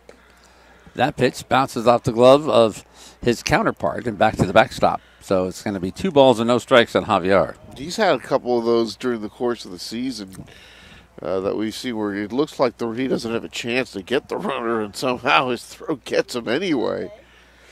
That was kind of like Valera being called out at second. Didn't look like he had a chance. Didn't look like he had made the tag. Didn't look like anybody should be out, but he was still out. This pitch, he lifted high and foul and out of play. The count now 2 balls and a strike. Well, wild affair here. Already 10 runs in this game, Scott.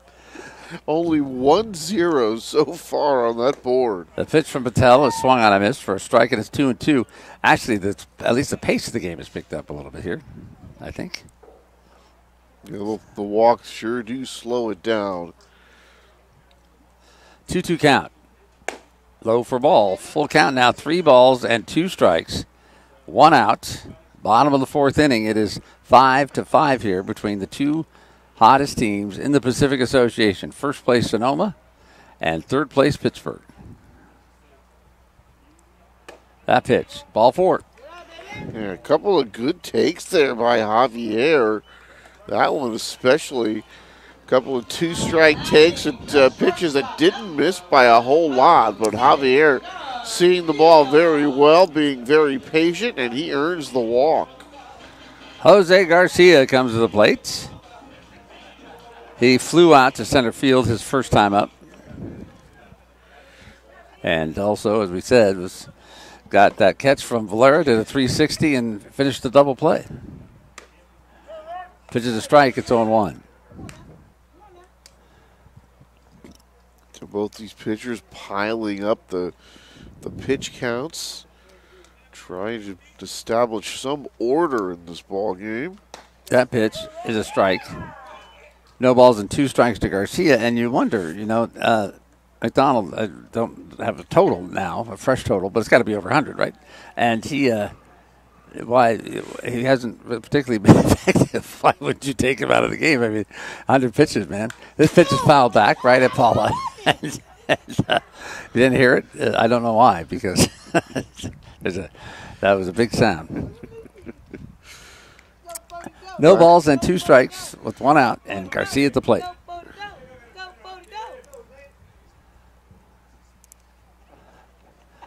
The pitch is bounded foul. Count stays 0-2 Javier at first base after he walked. Mattel's made a couple of nice pitches here to Javier, a couple of off-speed pitches low in the zone. And Javier's wondering, like everybody else is hitting it and getting walks, and now you're making these great pitches to me. It's Garcia at the plate, but Garcia, excuse me. Pitch is low, and to highlight your point, Javier got a walk. So he did. He knows all about that after his home run. So he's got a home run and a walk. But yes, Javier gets to walk, and I'm up here facing these. Like Sandy Koufax took the mound.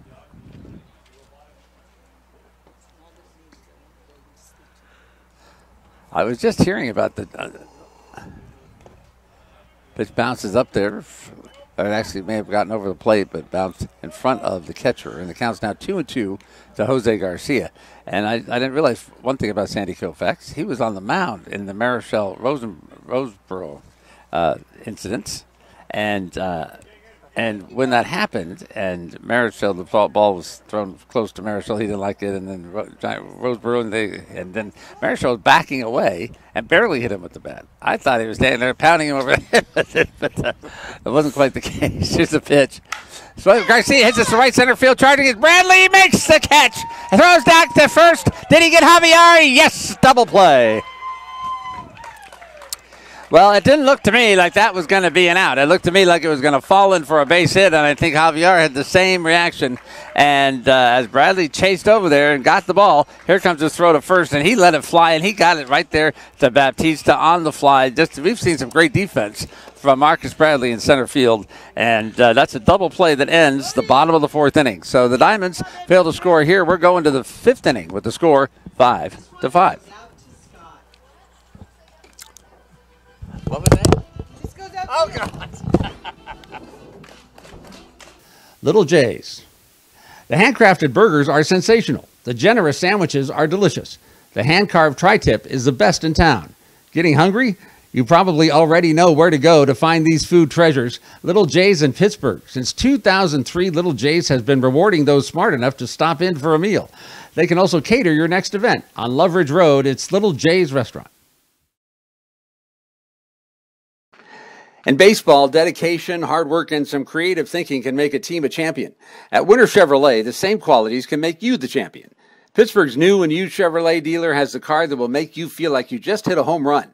With a large selection to choose from, Winter Chevrolet is sure to have the car that fits your personality. And their amazing finance programs will allow you to slide into your new car safely. Winter Chevrolet, a proud sponsor of Diamonds Baseball, is off of Highway 4 in Pittsburgh. Winter has what you want. The huge hit. Thank you, Bodie. Uptown. Okay, speaking of you want to see something cool? Go to YouTube and look at the Uptown Funk dance, old movie stars dance to Old Town Funk. The editing is unbelievable, and it's great. And I think that's what we should be doing in between innings is the Uptown Funk movie star dance. Bitch, isn't it? Bitch is a positive comment. You will be amazed. Your jaw will go slack. Your jaw will go slack if you went to YouTube and looked up Uptown Funk and old movie stars dance to it. Well, I've got Uptown Funk coming up the end of this half inning. You do? Yes. First time this year? No, third time this year if you pay attention. Third time? At least just the second time. Uptown Funk has it all over the chicken song. Oh, you're killing me. We're having. I'm appealing to varying ages that are here, too.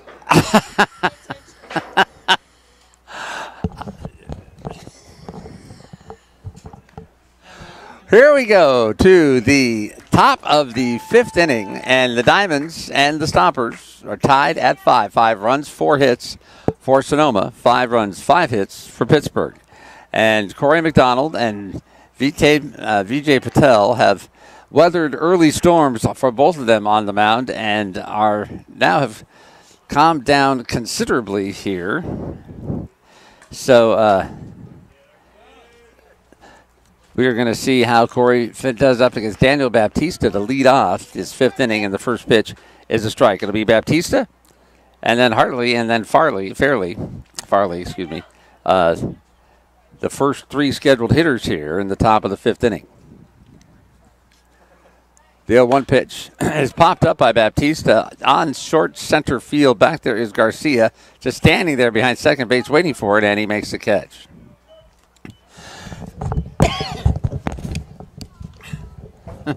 And Garcia thought something was funny about that, and he's a happy shortstop. That's out number 1.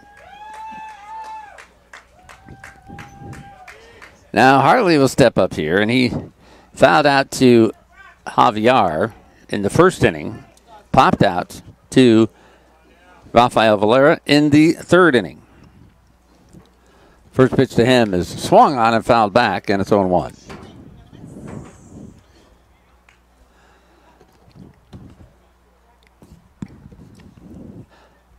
On deck is Keith Farley.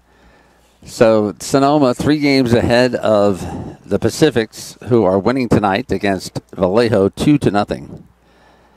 The Martinez Clippers are beating Napa. Napa, boy, they've got to be the most frustrated team in the world. This pitch is low for a ball. It is 1 ball and 1 strike. Napa is trying to involve themselves in a race for 4th place. They are 5 games behind Vallejo, and while Vallejo has been losing, Napa has lost 6 in a row. The pitch is outside for a ball, and it is 2-1. 6 losses in a row for Napa. And so with 10 to play, they are 5 games behind the Admirals.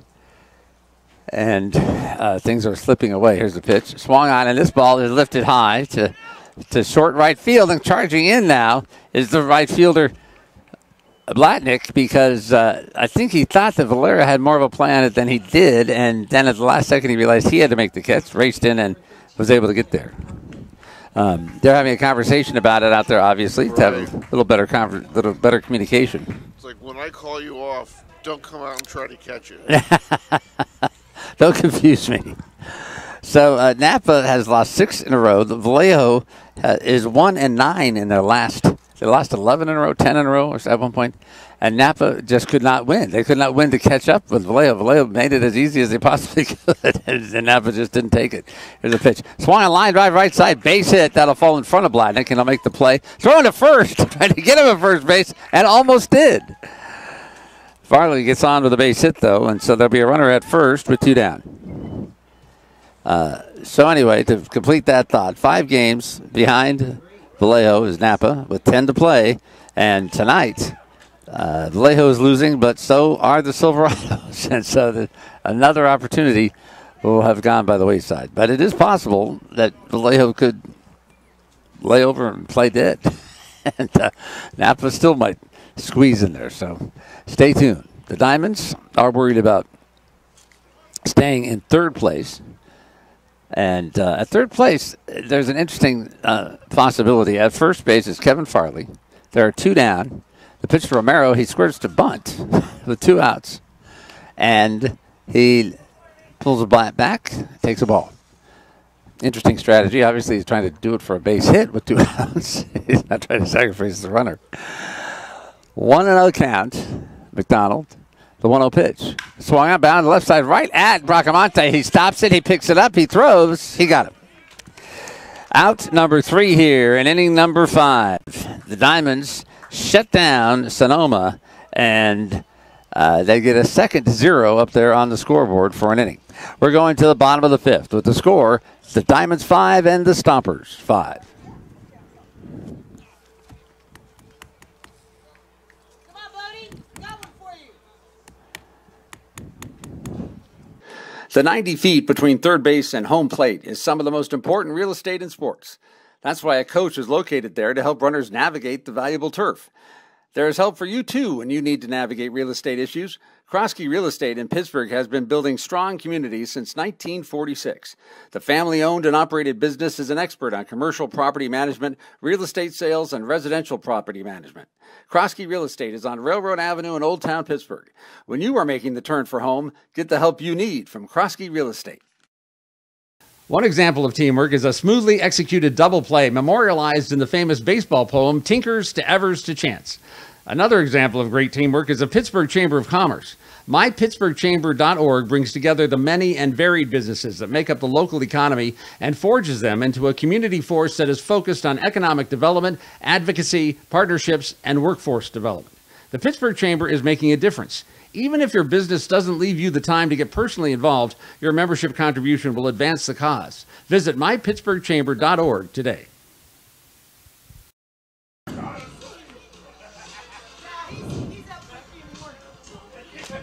Welcome back to inning number 5 here at Winter Chevrolet Stadium, where Vijay Patel and the rapidly diminishing sunlight have returned for this inning. The throw goes down to second base. Patel will be facing the top of the, excuse me, I'm looking at the wrong side, but he will be facing the top of the diamond order. Brett Smith, Morgan Blatnick, and Gabriel Bracamonte to lead it off here. The Diamonds and the Stompers are tied at 5, and we are in the bottom of the 5th.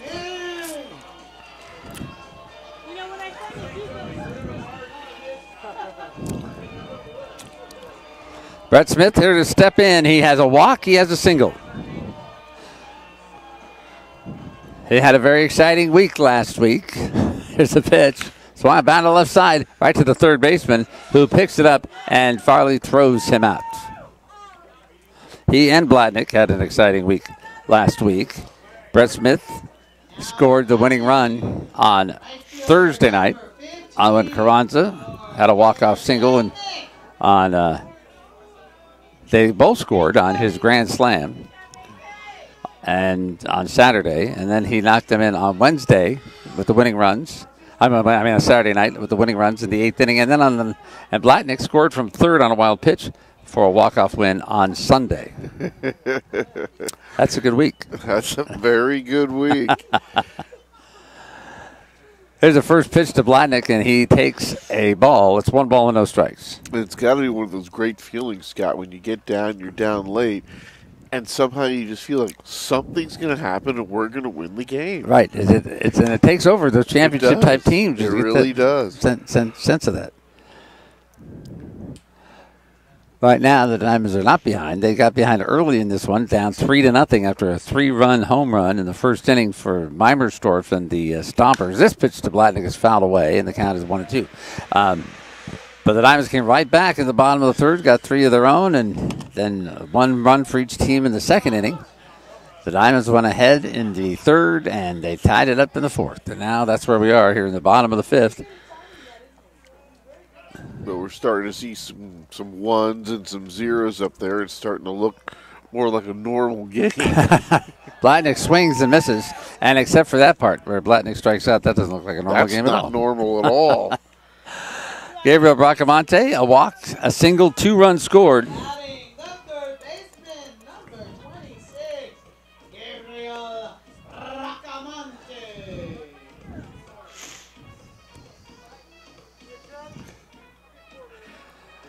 Bracamonte gets some warm-up swings in before he steps in with his Birdman bat. That's that Birdman bat with that orange About half of it is orange, and a goofy picture of the Birdman on the label. The pitch is a strike. So Birdman from the movie? Is that what you're talking about? That Birdman? I think it's a different Birdman. A bat-making Birdman from where I don't know. Where's his perch? Pitch is one I missed. It's 0-2 now to Bracamonte with 2 down and no one on. You had the Birdman, that movie that was fairly recent, Oscar winner. Was that Alcatraz? Birdman of Alcatraz, Burt Lancaster from a million years ago. And years ago, and I think there was like a basketball player with a nickname, the Birdman. Well, not too long ago, actually. There was the game, the Angry Birds. That took over everything.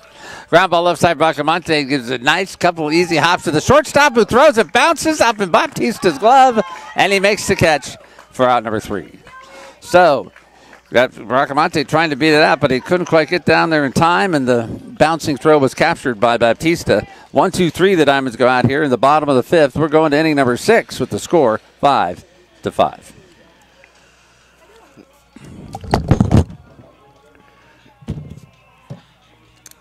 Little J's.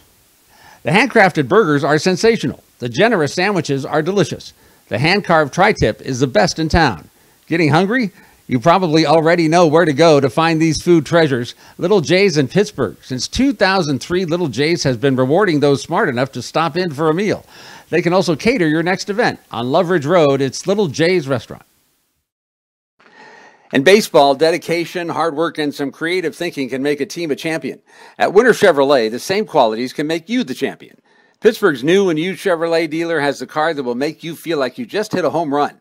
With a large selection to choose from, Winter Chevrolet is sure to have the car that fits your personality. And their amazing finance programs will allow you to slide into your new car safely. Winter Chevrolet, a proud sponsor of Diamonds Baseball, is off of Highway 4 in Pittsburgh. Winter has what you want.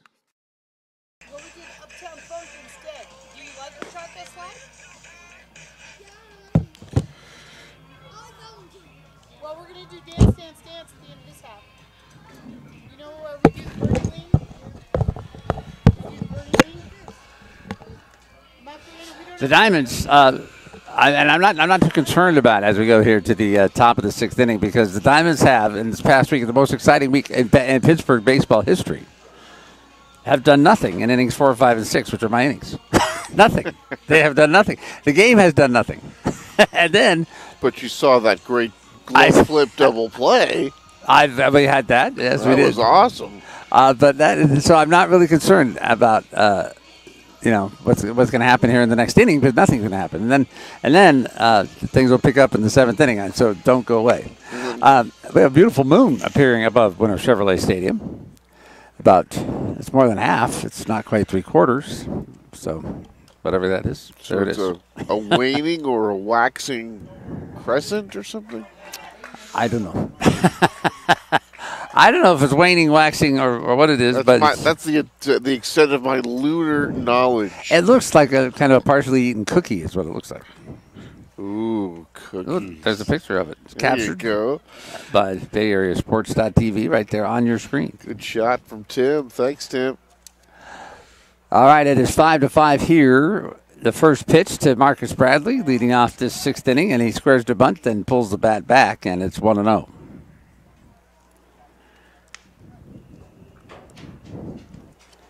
So Bradley, who has made some great defensive plays tonight, just on top of the game and knows what he wants to do with the ball.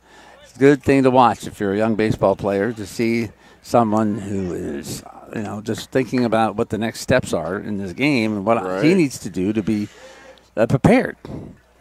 Well, he got the 8-3 double play in Garcia's at bat when he threw behind the runner. That was Javier. It's now 3-0 here. And he almost had another one early in the game going to second base as well. So he doubles off a runner at first base, nearly doubled off a runner at second base after making nice catches in the outfield. And just playing some nice defense. This one bounces up there and bounces behind the plate, and that will make Bradley take off his protective gear and go down to first because he just walked.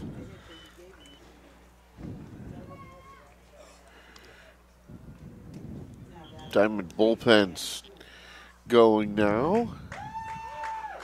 It looks like Leach is out there. Yep, Alex It Leach. is. And here comes Aaron Miles, I think, to give Leach some time. He will convene a meeting on top of the mound. As you can see, the like different slices of the orange the Diamonds have gathered around each other. A fruit bowl. A fruit bowl. And Stephen Javier and Aaron Miles are going to have a conversation. Oh, he took the ball away from him. I was not expecting that. I thought this would be all about giving them time to warm up, but boom. So that shows you what I know. Alex Leach will come into this ball game, and Alex is going to have a chance to calm things down. I think just watching that first walk to Bradley just was all that Aaron needed to see. So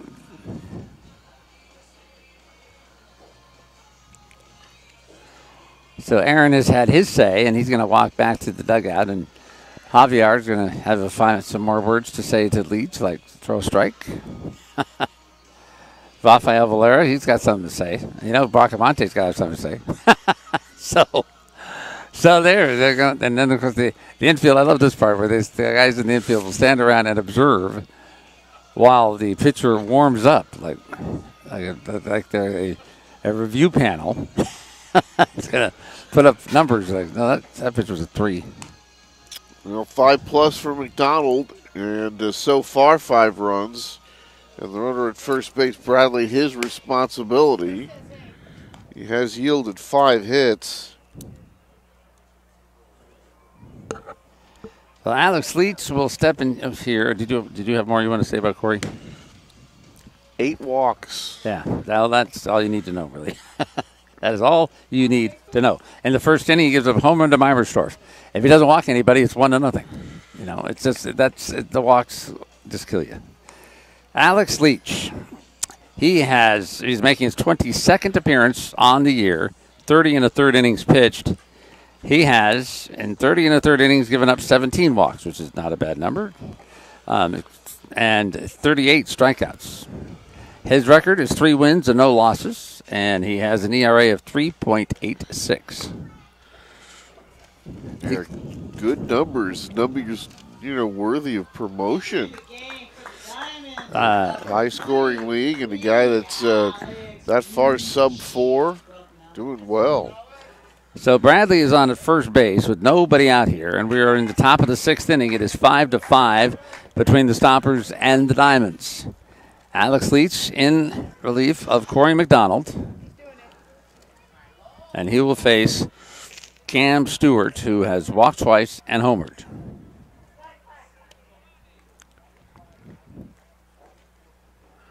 Bradley is fast, and he can be expected to steal if he thinks it's a good opportunity. Pitch is swung on a miss. That's a strike. It's on 1. Good fastball by Alex Leach. Right out of the bullpen and right into the fire as he throws it right by DeAngelis there, or Cam Stewart, excuse me. Bradley has 17 stolen bases and 1 caught stealing. So the first, and he's back in. And Leach aware of it. Nobody out here. Cam Stewart with a 0-1 count.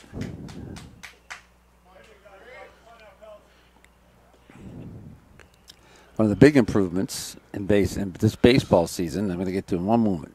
To the pitch. Ground ball. Right side. Valera picks it up to the second. Can he get him there? No. And I'm not sure that was a good idea. But risky play by Rafael, not able to make it. And it was, if there's a question, it's just one of those times to get the sure out. And that time the ball bounced into Garcia's glove, and I wasn't going to be on time anyway. So now there are 2 runners on, and that is an error on Valera. And so the Diamonds have given Sonoma a big gift here to open up this 6th inning. A walk to Marcus Bradley, and then an error on Cam Stewart's ground ball. And now there are 2 on, nobody out. And Rob DeAngelis up. Left-hander against a right-handed Leach. 5-5 ball game. Pitch. low for a ball, and it's 1-0. And what is one of the big improvements in this baseball season? As soon as I say that, we that's Alex Leach on the mound. One of the biggest improvements in this baseball season is this camera behind home plate, where Bay Area Sports TV replaced it earlier in the season. And, boy, it used to be kind of a darker picture and all that, and now it has this great shot. So we're the technology moving on and helping Diamonds viewers and Diamonds fans get better shots of the action. We had a little moment break there. 1 ball and no strike is the count to Rob DeAngelis. He's got a pigeon toe stance and the left-handed batter against Leach. Bradley at second, Stewart at first. Pitch is a ball. 2 balls and no strikes. Yeah, Diamond's kind of coming in, pitching at the corners. Looking for that double play ball to help get out of this jam. Leach is taking his sweet time about it. Garcia standing at second base but not drawing a throw. There's a pitch, and that missed somewhere, and it's going to be a ball. And it's now 3 balls and no strikes to Rob DeAngelis with runners at first and second, nobody out, and on deck is Kenny Meimersdorf. Yikes. Ask not for whom the ball tolls. Alex Leach. Okay, it's 3-0. 3-0 pitch. Strike, it's 3-1. Not a bad 3-0. That wasn't just to get it over. It looked like it grabbed some of the outside part of the plate. Diamonds would love to see this ball hit at one of those middle infielders right now and get that twin killing. 3-1 count. Leach to the plate. Out. No, excuse me. Strike 2. Full count now. 3-2. Nobody out. Wonder if they start the runners here, Scott. Bradley very fast, and usually in this situation with a left-handed batter, it's maybe more dangerous at third base because you don't have a batter to throw over if you're trying to throw it down to third base.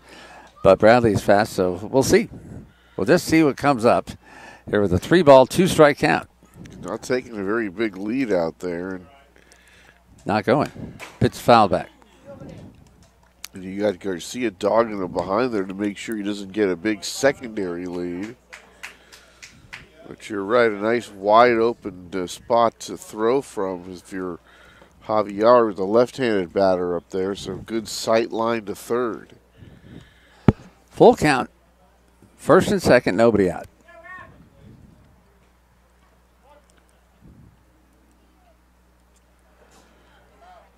Long look into Javier to get his sign, and now Leach is set. Looks back at second. Garcia dancing there. This pitch is ball 4, and now they are loaded up. 2 walks and an error. And just like that, the bases are loaded, and the wrong guy is up there if you're the Diamonds. Kenny Meimersdorf, a home run in the first inning. He walked in the 4th. He was caught looking in the 2nd inning. He is 1 for 2 with a walk. I don't know if we have to go through these gaudy numbers again, but I guess it's called for when he's coming up. There's nobody out, and the bases are loaded. Mr. Meimersdorf on the season has 22 home runs, 68 runs batted in. He came in hitting .294. No, I'm sorry, he has 23 home runs. He has a home run. .294 he was hitting to come into the game, and that's higher because he got a hit. This pitch is fouled away, 0-1. It seems like, we talk about turning points in the ballgame, but we've already had so many turning points, we're going to turn ourselves in circles. The Diamonds had Corey McDonald walk Marcus Bradley to start the inning. He was then taken out for Alex Leach. Leach faces Stewart. Stewart reaches on an error by the second baseman Valera, who went for an out at second when he probably couldn't have gotten that, and it didn't happen. And then a walk to Rob DeAngelis, and now the bases are loaded. This pitch is swung on and missed, and quickly it's 0-2 on Meimersdorf.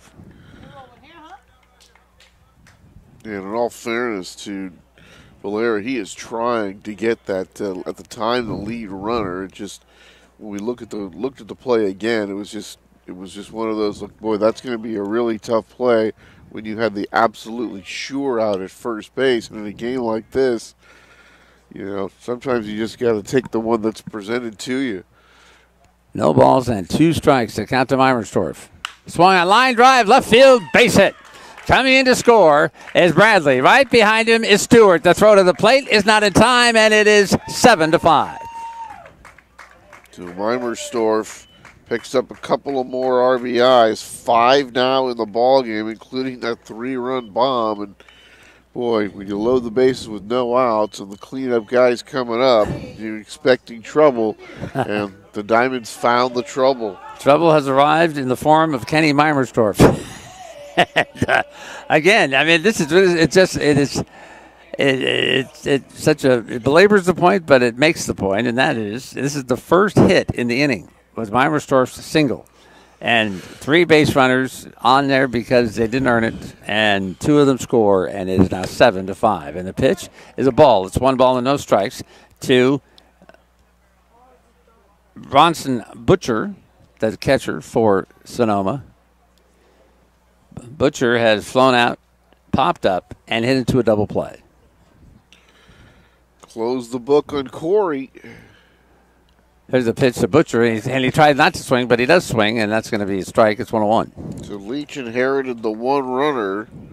He allows that 1 runner to score. The runner earlier, Marcus Bradley, well, that's Corey's responsibility. So Corey, 5+6 runs, 5 hits. And that's just the way his night went. Here's a pitch, a strike, 1 ball and 2 strikes.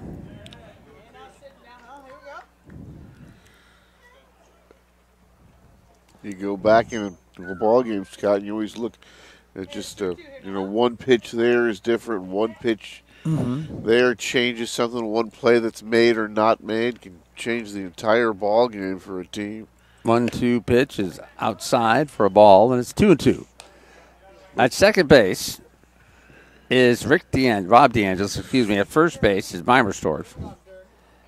There is still nobody out here in the top of the 6th inning. 2 runs have scored. It is 7-5 in favor of the Stompers. Leach to the plate. Swung on and popped up. In short left field, and Quitzer comes in. Now he races in, and it falls in front of everybody. It falls in front of everybody, and Smith throws to third base, and he gets the runner. So Smith and Quitzer and Garcia converge, and the ball lands in the middle of them. Here's the replay, and here they're looking at it, and nobody goes to get it. Smith picks it up and quickly threw to third. A smart play to get the runner at third base. That was DeAngelis, who had no chance to do anything. He thought for sure it was going to be caught. We all thought it was going to be caught. He was sticking close to second, and when it fell to the ground, Smith just threw him out. And just your routine 8-5 fielder's choice.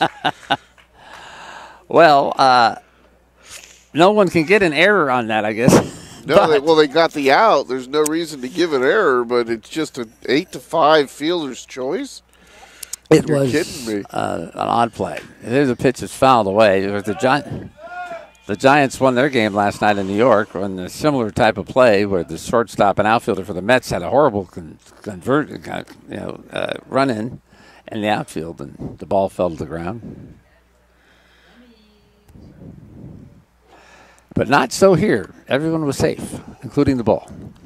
No balls and 1 strike to Baptista up here. 1 out, first and second. Leach trying to get out of it. The pitch is ground ball left side right at Bracamonte. He's got it. He goes to second for 1. The first, double play. So the Diamonds do get out of it. First, they give up 2 runs before they can manage that. We're going to the bottom of the 6th with the score. Sonoma 7, Pittsburg 5.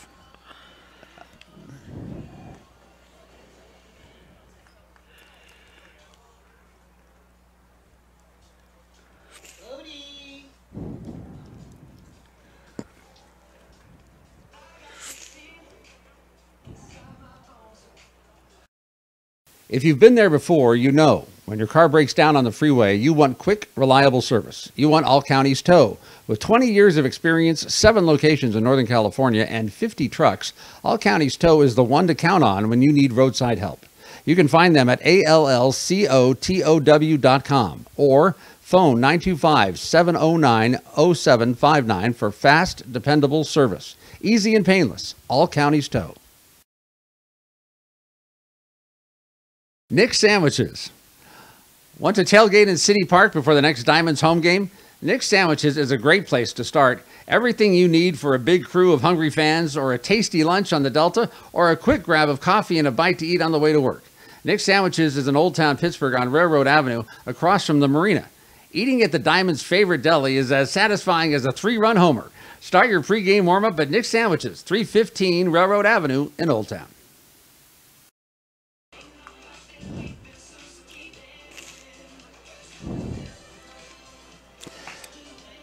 A look at the scores around the Pacific Association tonight. San Rafael is leading Vallejo 3-0 in the bottom of the 6th inning in Vallejo. 3-0 San Rafael. And in the bottom of the 5th inning, it is Martinez 11, Napa 6. That game is in Napa. And Napa is continuing to frustrate themselves. But it looks like they might have another chance, another opportunity to gain a game, but they will not be able to do it because they are right now losing by 5 runs. Of course, that could all change. Here, Sonoma, this could change too. Sonoma leading 7-5. Vijay Patel has come out here for his to pitch the bottom of the 6th, and the ball thrown into center field. I don't know if that. Some people try to say that's an omen, but I don't think it's much of an omen. It happens all the time. Joel Carranza, Ryan Lashley, and Rafael Valera will come to the plate here in the 6th. Diamonds down by 2, and the story of this game has been every time the Diamonds go down, they come right back and have gotten back into the game. So they would like to duplicate or triplicate that right here. Vijay Patel with a stretch on the mound. It's a cool night. The wind is picking up, and it's going to get colder. Carranza steps in here to lead off the 6th. The pitch is outside for a ball, and it's 1-0.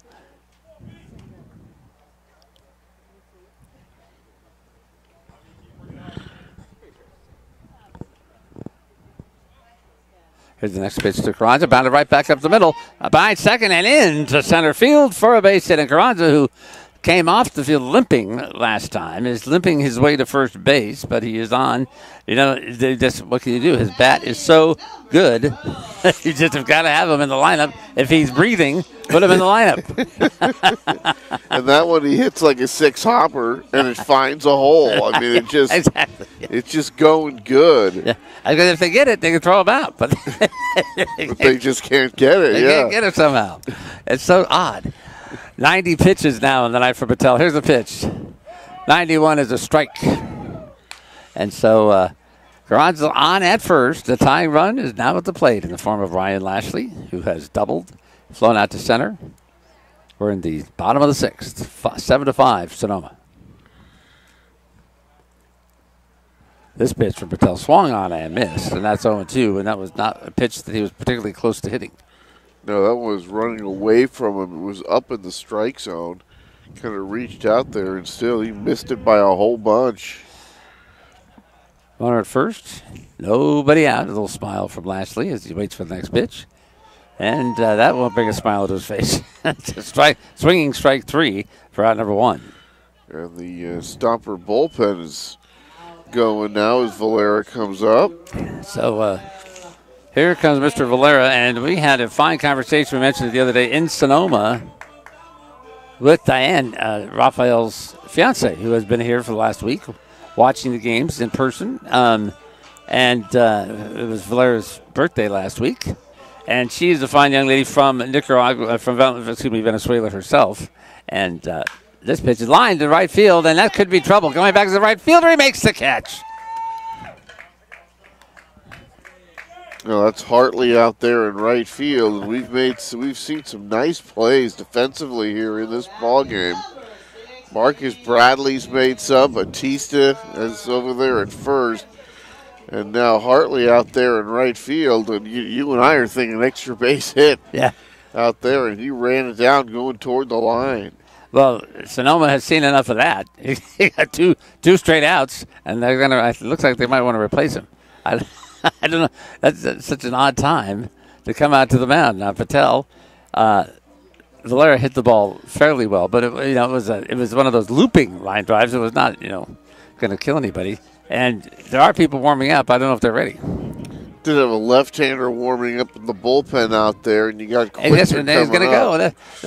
We've had two of the oddest, not odd like what a weird thing to do, but out of the ordinary, I guess is the term I really want to use, mound visits from both managers. As Aaron Miles, I thought, was just going to come out and bide some time, and he got the ball from McDonald and told him that was it. And here we have an odd situation where he comes out, talks to Patel, and it took a long time. They had a long conversation, and then he took the ball from him. And we're going to have a new pitcher for these here Sonoma Stompers, but we don't know who it is yet. We're trying to get we need a number. We need a number. I hear the number 27 being thrown about. I'm hearing the name Jason Seaver. Jason Seaver, who is not related to Tom because he spells it differently. But you have to be my age to remember Tom Seaver. So no one is even interested in that comment except for me. But I liked it. I remember Tom Seaver well, actually. And the 69 Mets, Yeah, well, from highlights, I remember that one. 69 Mets, man. They had been so awful. They had been so awful for so long, and all of a sudden, boom, there they were. And, of course, they're in New York, so, it gets more coverage than it deserved, but whatever. But this is going to be that lefty-lefty thing. That's what spelled the doom of there, Egypt. So they'll go with the what do I want to say? They'll go with the numbers. Let the lefty take on the lefty. Jason Seaver is making his 9th appearance. He has 10 innings pitched this year. He has 6 walks, 8 strikeouts. He does not have a record. His ERA is 5.40. Coming up to the plate, it'll be Chris Quitzer with a runner at first, Joe Carranza, and 2 down here in the bottom of the 6th inning. 7-5 in favor of Sonoma, and the Stompers are, the pressure has been kept on by Sanderfeld. I have to say that Sanderfeld went through a period of time where they weren't winning as much as they had, which looked like a drastic reduction in victories. But their winning percentage is good. They're 66.43 is their winning percentage, Sanderfeld. They're 45-25, 20 games over 500. The Stompers are 26 games over 500 at 48-22. And the Diamonds are at 500 at 35-35. But the point being, Sanderfeld 3 games behind the Stompers, who very much have that on their mind because Sanderfeld is winning tonight 3-0. And the Stompers want to be in first place at the end of the season. Chris Quitzer will walk in here. The Diamonds want to be in 3rd place. One of the not terribly probable but potential upsides of being the 3rd place team is you could host the championship game. If the 4th place team beats number 1 and you win your game, then you'd be the host of the championship game on Sunday. And so that would be exciting. Here's a pitch to Quitzer. A strike. It's 0-1. In a situation where Sonoma wants to play the percentages, you saw Patel throw a lot of pitches and, have kind of a tough ball game. 5 2/3, 6 hits already, 5 runs. This pitch to Quitzer's bound to the right side of the second baseman. He got a weird hop but stayed with it low. Throws him out at second, and that will do it for the Diamonds here in the bottom of the 6th. We don't need to tell you that the Diamonds have scored 0 runs in the 4th, 5th, and 6th inning tonight. We're going to inning number 7, thankfully, but the score, Sonoma 7 and the Diamonds 5.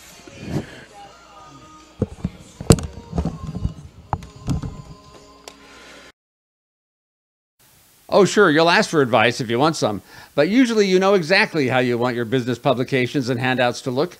That's where Paper Tiger Ready Print comes in. It is their mission to help you achieve your business goals, and that starts by listening to what you want and making it happen. Red's Barbershop. You know when it's time for a haircut, but you aren't really thrilled with the trim you've been getting? You'd like to find a new hair cutter, but it seems like a big hassle with too many choices and not enough information. We're giving you the take sign, as in take down this information. Call Red's Barbershop and make an appointment. Red has the skills and experience with all types of hair. He is great with the latest styles and still knows how to make you shine with more traditional haircuts. Call 925-382-1399 and make an appointment. That's 925-382-1399. Red's Barbershop is at 190 East 7th Street, just off Railroad Avenue in Old Town. Give Red a call today, 925-382-1399. Yes. On the first game, no, but we could, on Sunday we could play at home. We could. If we win. Yeah. If we win and Vallejo, if Vallejo beats Sonoma and we beat Santa Fe, we would host Sunday's championship game.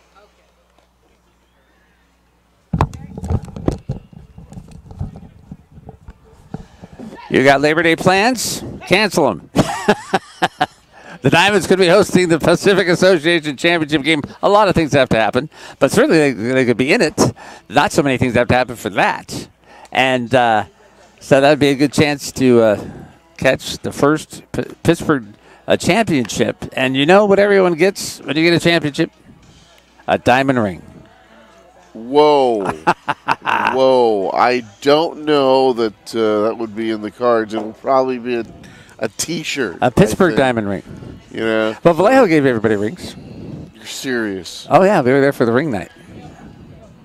You're kidding me. I make no joke. I tell you the truth. Wow.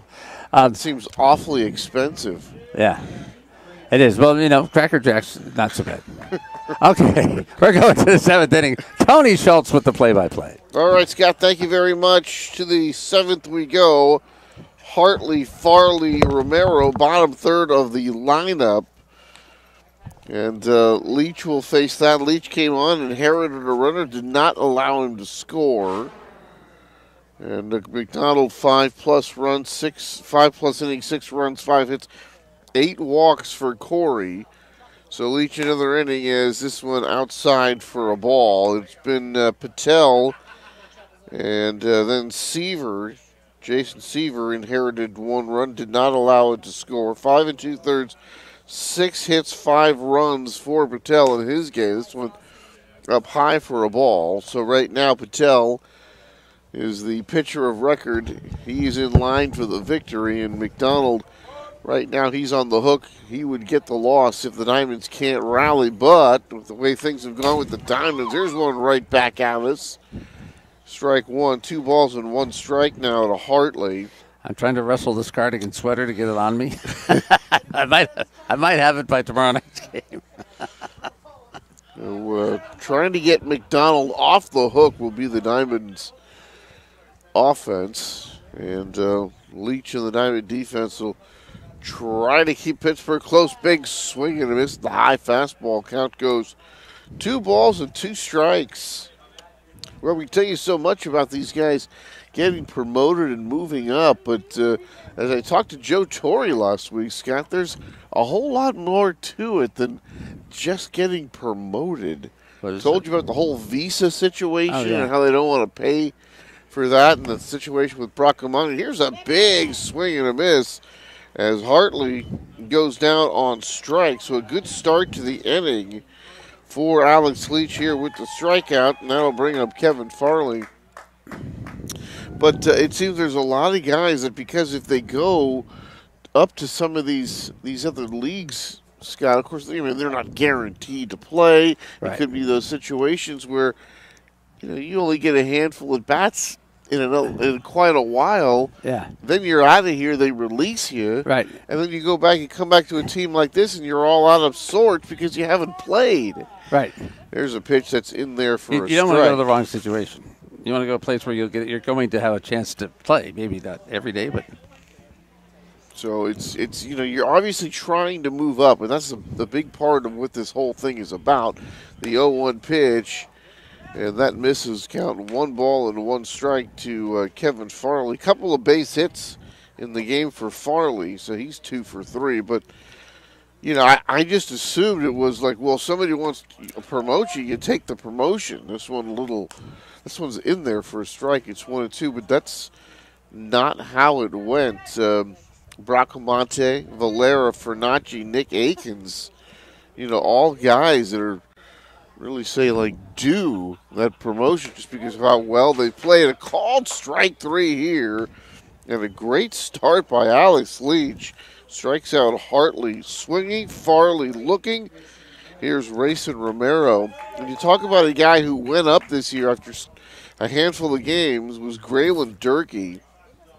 So he goes up and gets the promotion, goes 2 for 20 in 3 weeks, and then after being released by the Wichita Wingnuts, he calls Joe Torre, next pitch, and that is low for a ball, and he says, Joe, I got released. What do I do?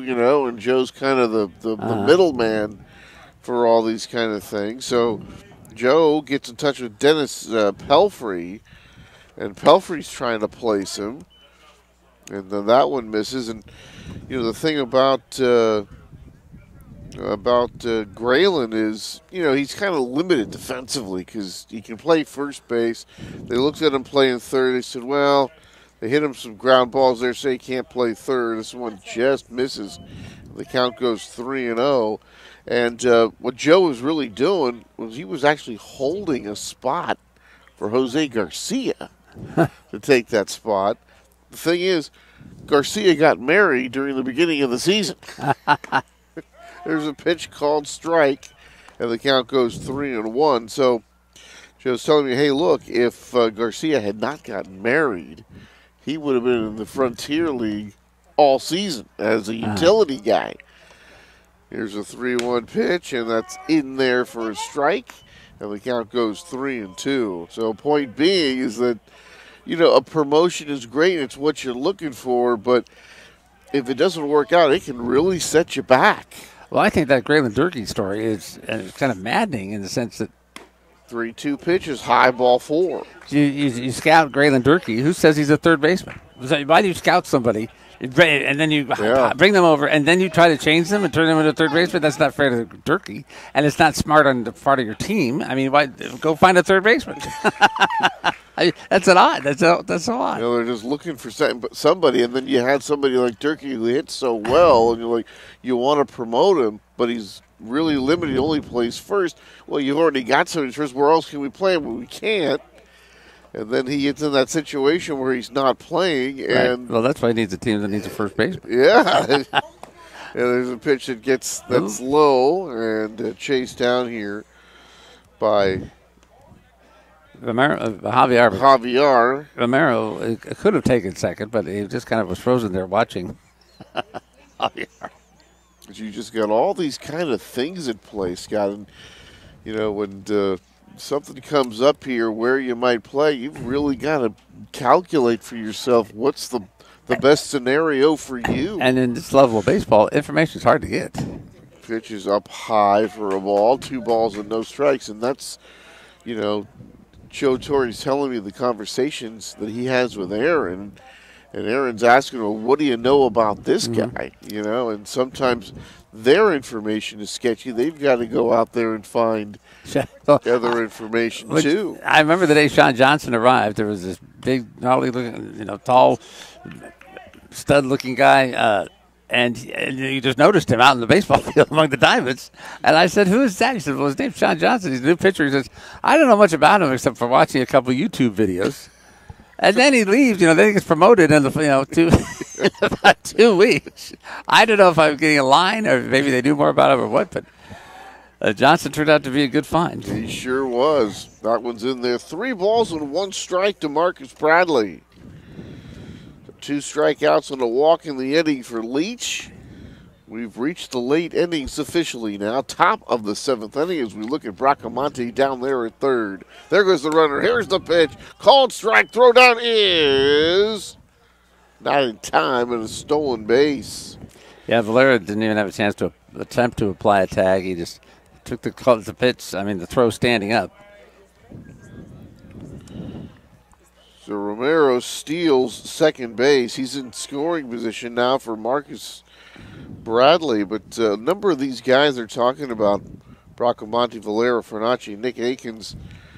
So many of these guys, the pitch swung on and missed strike 3. That'll do it for the inning, but the nomadic existence of these baseball players. So many of the guys that we're seeing here in this league, they won't be here next year. And that'll do it for the inning. It's stretch time here at Winter Chevrolet Stadium in Pittsburgh. Diamonds trail the Stompers 7-5.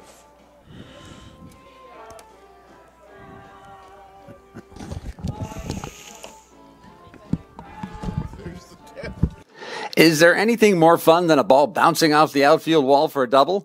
Well, if there is, it might be a double-double from In-N-Out. In-N-Out is an iconic burger restaurant for a reason. Quality is the most important ingredient at In-N-Out. They never freeze, pre-package, or microwave the food. Your burgers, fries, and a shake are waiting to be made on Delta Gateway Boulevard, just off Highway 4. In-N-Out, that's what a hamburger is all about. Hampton by Hilton. Road trips can be grueling, which is why baseball teams are happy to split their road games. But there's one way to guarantee a win on the road. That's by staying at Hampton Inn by Hilton. Fresh, up-to-date accommodations include a hearty cooked breakfast to get you off to a good start on the day. Known for low-end prices and high-end service, a stay at Hampton Inn by Hilton means you can earn points in the valuable Hilton Honors Program. You can find a Hampton Inn by Hilton in Pittsburgh and Brentwood. I want Popeye's Or chicken. should we do gravy?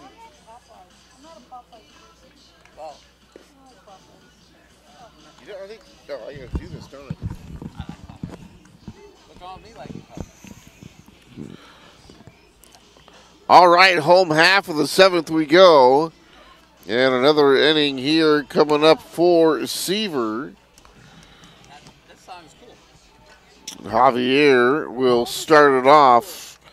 It'll be Javier Garcia back to the top of the order for Smith. So the Diamonds trail by 2, getting late in the ball game. So that means the Diamonds got them right where they want them. Right Scott. where they want them, and they're ready to go. And they're here to the last final 3 innings, and they may not, the 7th inning might be a little too early. So Now, if the Silverados or any Silverado fans have turned on our game and are listening in, they're thinking, no. 7-5 in favor of Sonoma. And the pitch, Javier, big swing and a miss. On the count, 0-1. Napa did not find a Silverado lining in those last three games. 2 were walk-off wins. The other one won in the 8th inning by the Diamonds. They were heartbreaking, crushing losses for Napa. One pitch, took something off that time. Did Seaver to get the strike in the count, 0-2. There's a good look at the young left-hander. Winds, kicks, fires, swung on and missed, and there's the good morning, good afternoon, and good night for Javier, who's had himself a good night at the plate. Home run and a walk for Javier. He strikes out here, and he is out number 1 in the 7th. So here's Jose Garcia. He flew out to center his first time back in the second. He was out on that 8-3 double play when he hit one into center field that Bradley made a nice play on. This one is low for a ball, 1 ball and no strikes. And then Bradley threw behind the runner at first base to pick up the double play. So we've kind of seen a lot tonight. A lot of runs early, some good defense mixed in. Here's the pitch, and Jose takes that one up high, ball 2 balls and no strikes. Diamonds, they get the pen going again. That looks like Agnew. Isn't that Agnew? Let me double check. I think I don't maybe think not. so. I think we think got a left-hander down it's there. Brian Browning. Next pitch, that one misses. Count goes 3-0. Well, this is a mistake for the Stompers. Would be to put Jose Garcia on base here with a walk, because then you're inviting all kinds of problems with his speed.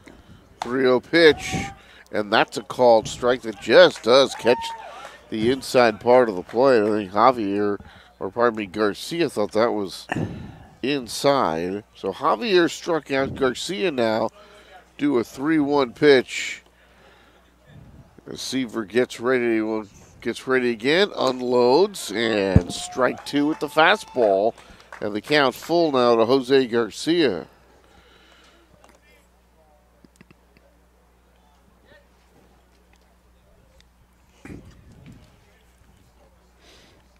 And payoff pitch, swing and a foul. And the count remains at 3 balls and 2 strikes.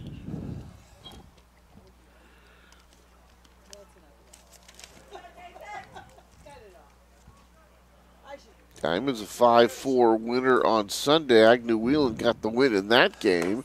There's one way outside for a ball. Easy take for Garcia. So he earns himself a walk. So Garcia on base for the first time here tonight. And here comes Brett Smith. Walk, base hit, run scored for Brett. 1 for 2. He also grounded out to third. That was leading off the 5th. So Whelan came on in relief in that Sunday game to pick up the win. Chris Butcher, no innings pitched, 3 hits, 2 runs. He took the loss. That's in there for a strike. Blackley started for the Diamonds, gave up that leadoff home run to Ray Jones, but then turned in yet another very good start, as Travis has just been very good for Pittsburgh since coming on late. This one tapped right side, could be trouble. Over there to get it is the second baseman, Romero, who almost overran the play, but makes it anyway for out number 1. That was going to be another difficult play. We've had a number of these tonight. It's interesting that for Garcia, who whatever happened, if he missed that ball, he could have been thrown out at second base because he had to wait to see if the ball was going to be caught. It was caught. Then there was a chance it could be thrown out at first. So here's Blatnick walking a run scored into a 4-6-3 double play. Struck out in the 5th. Oof. Throw behind the runner, chasing him back.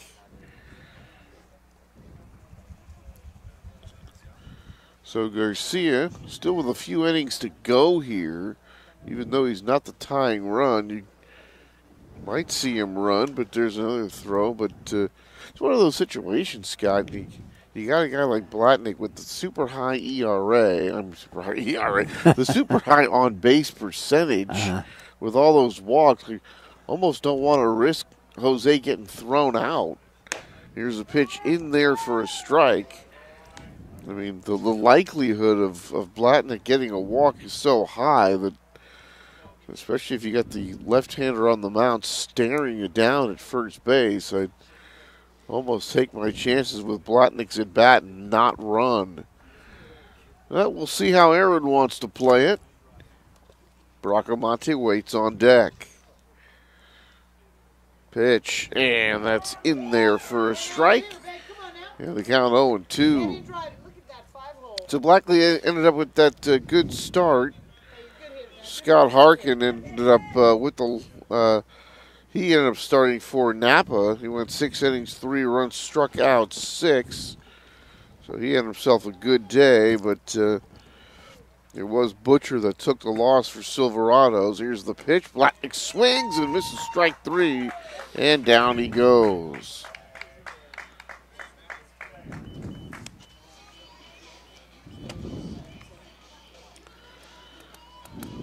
Diamond's done here in the inning. They do not score. They leave 1.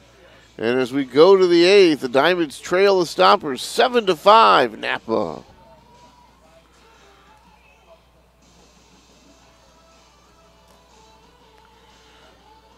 Are you looking for a community-based establishment that will provide a fun and exciting environment for your family? Certainly Diamonds Baseball is one, and no doubt Lumpy's Diner is another. Before or after the game, eating at Lumpy's Diner or Lumpy's Diner Express can make for a great doubleheader. And if you want to win a road game, LD's Catering will make your event a hit no matter the location. Lumpy's Diner is a homegrown sensation, world famous since 2008. Bring your family to ours. Libraries are community centers, and truly the community comes and uses them. They're here for anybody who walks in the door. It's important for people to have a connection to their community because it makes you feel like you belong. Mechanics Bank really values their relationship. They actively reach out with an open hand to nonprofits. Mechanics Bank doesn't just show up and say that they're going to do something. They actually follow through. They're not just a partner in name, they're a partner in person. My name's Kristen Anderson. I'm the Executive Director of the Walnut Creek Library Foundation, and I'm a mechanic. Tickets, sorry, tickets, just the announcement. Who cleans the bathroom? And Rat has to do pastry. So. We'll figure out. They can switch I out. just want to give you guys a heads up though, but I won't be here, so. And Shaw won't since it's his anniversary, and I don't know about Wolf. Does someone have a key to the shed? Let's give everybody's That's the priorities city straight. people. You don't have to worry about anything. They will open. The city people should have the shed open. They have All right, top of the 8th we go. Cam Stewart will lead it off. DeAngelis and then Kenny Mimersdorf. And a new pitcher And if you want to clean it, into the ball game here for the Diamonds. Brian Browning, one of the new guys, has come on. And wearing Sean Johnson's, I believe that's Sean Johnson's old number 17 that Sean wore so proudly for not a very long 5 minutes. time. And now Brian Browning's got the whole Sean Johnson look going and the number. Just throws from the other side. Yeah, that's true. So Browning coming in here. He'll be the third pitcher of the night. McDonald, Leach, and now Browning. On the other side, it's been Patel and Seaver as the Diamonds trail it. And we have gone now to the 8th inning. Cam Stewart will come in as he checks in. Couple of walks, a home run. And then he reached on the error at second base by Valera. So lefty-righty matchup here. Good look at the ballpark. You see the soccer guys in the background, and of course Diamonds baseball here in the foreground. The pitch in there, it misses. And I'm just going to wait to let these umpires make these calls. I got to stop umpiring from the broadcast table. Sometimes it seems like you're not really umpiring. You're making the obvious call, and then they do something else. 1-0 pitch fouled back to the screen, and the count goes 1-1. I used to play fast pitch softball out in San Rafael, Alberts Park, as a matter of fact. See? And I did some of that umpiring, and let me tell you, it's a tough job. Oh, absolutely. It's a tough job. Yep. Sometimes the plays happen so fast, and no matter what you call it, if it's any one of those close plays, half the people are always pissed off and think you're a bum. Yeah. Here's the pitch, and that's in there, a strike. And then the other blind half, bum. Yeah, a blind bum. And the other half thinks you got it right. Well, the attitude is, well, you should get it right. Yeah, exactly. Of course, you don't get credit for getting it right. Thank God he got that right now. 1 ball, 2 strikes. Brownie kicks, fires, and that's up high for a ball. So what else happened last Sunday? Martinez, a win over the Sonoma Stompers. Martinez 6, Sonoma 4 on Sunday. Logan Campbell ended up with the win. 2-2 here from Browning, and that stays high. 3 balls and 2 strikes. 5 1/3, 7 hits, 3 earned, 5 strikeouts. I'm kind of fixated on this moon with these dark clouds going over the moon. It's got an incredible, like, thriller type of scary movie effect. Oh, yeah. Here's a swing and a miss. So Browning starts the inning in fine fashion as he strikes out Cam Stewart. Here comes Rob DeAngelis. Welcome to Cam Stewart's horror film. Yeah, I'm listening. It's like I want to hear wolves howling when I see that. Where's Christopher Lee when you need him? It's right? weird how I've never quite seen that impact so clear. I mean, it's so DeAngelis, couple of walks, RBI, bounce out to short, and actually has walked 3 times in the game. Here's the pitch, swinging a ground ball. Browning can't get it. Garcia can, tossing to first in time for the out. 2 up, 2 down as DeAngelis grounds out 6-3. And Browning, who was going up for that ball, lucky he didn't hit it. And, sometimes you got to look back and know where your fielders are because he tried to make the play, which is great, but very likely had he tipped that ball that the Diamonds would not have gotten that out. that breaks a string of 4 straight outs that were all strikeouts for the Sonomas. And going back to Marcus Bradley in the 7th. Kenny Mimersdorf, and that one's in there for a strike. And Kenny, we told you about the monster numbers. He has had a monster game, a 3-run bomb in the 1st, 2 RBI base hit in the 6th. And right now, that 2 RBI base hit is the difference in the game. 7-5 in favor of Sonoma. 0-1 pitch outside for a ball, and the count 1-1. Sandwich inside the home run and the base hit for Kenny. A strikeout and a walk. MVP candidate in the association for 2018. Here's the pitch, swing and a miss. Count 1-2. And we were talking about that, a few games ago, Scott. And you look at Aiken Sr. and he's got the big numbers leading those two very prominent categories, home runs and RBIs. But his team has really, really struggled lately. And how much does that figure in? The 1-2 pitch foul back to the boards. Well, I think part of his numbers are terrific, but they're also very heavy on the first part of the year. I don't think he's performed. I'd like to see it. Maybe I'm wrong. This is my impression is that he just hasn't performed as well in the second half of the season, exactly when Vallejo has hit the skids. Well, I was looking at the way he had been doing lately, and he's been doing pretty well, but the home runs and the RBIs haven't been there as much lately. That is absolutely true.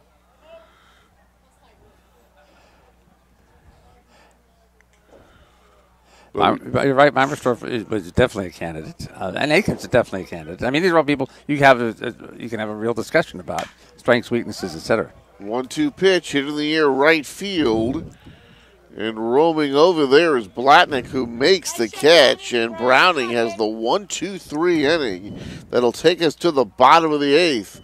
So here we go. Diamonds trail it by 2. It's getting late. They've got 6 outs left.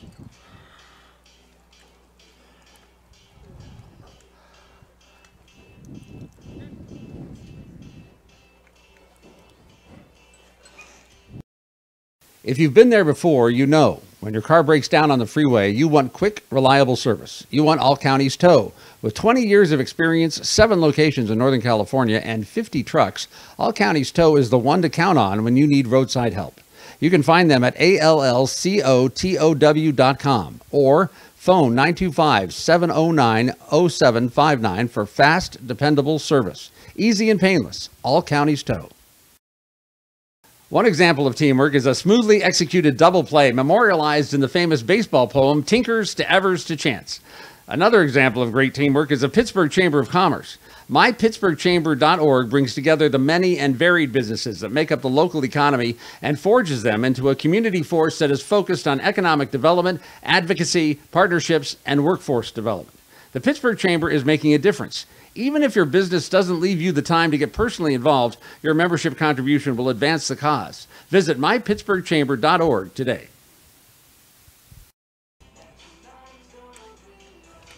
All right, brand new pitcher in the ball game here for Sonoma as we go now to the bottom of the 8th inning. It's Ryan Richardson, and to tell you more about him is Scott McDonald. Ryan Richardson is going to come in here and perform the pitching duties, as you said, except that I thought his name was Ryan Frisk or something, and I couldn't find it, but I can find Ryan Richardson. He's got 26 appearances before this, 29 in the third innings pitched.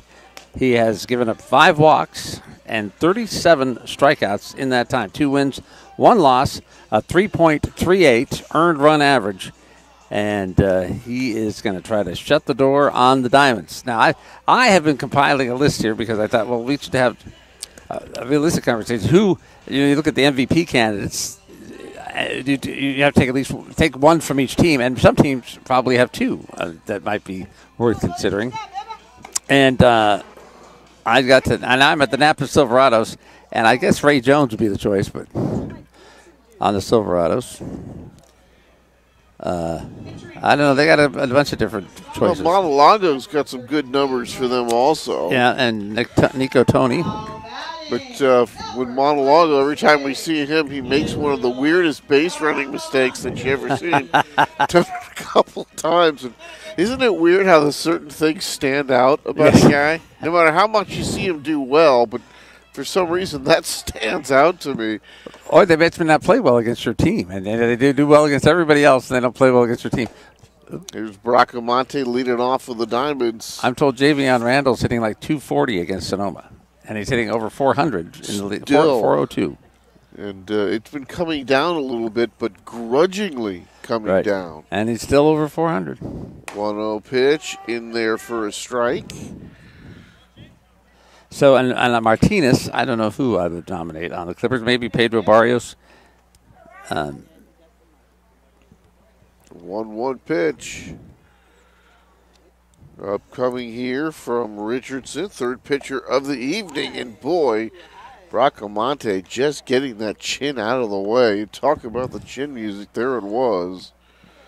So Brock, Carranza, and Lashley here to face Richardson. You talk about Pedro Barrios in that game Sunday for Martinez. He got himself a 3-run homer, and here's a pitch outside for a ball. It's 3-1. The Clips ended up winning that game 6-4 against Sonoma, and Jimmy Lunardelli scored on your favorite play, Scott, the drop third strike. So he reached on the strikeout, ends up scoring. Oh, boy. 3-1 pitch. Swing ground ball to shortstop. Picked up by Stewart. Fires over the first. 1 up and 1 down. And here's Carranza as Bracamonte bounces out 6-3. So after that, Wilkins Jimenez doubled. Devin Carter took one for the team. He was hit by a pitch. Pedro Barrios came up and hit a 3-run home run. That was the big inning for Martinez on Sunday. They ended up winning the game by a pair.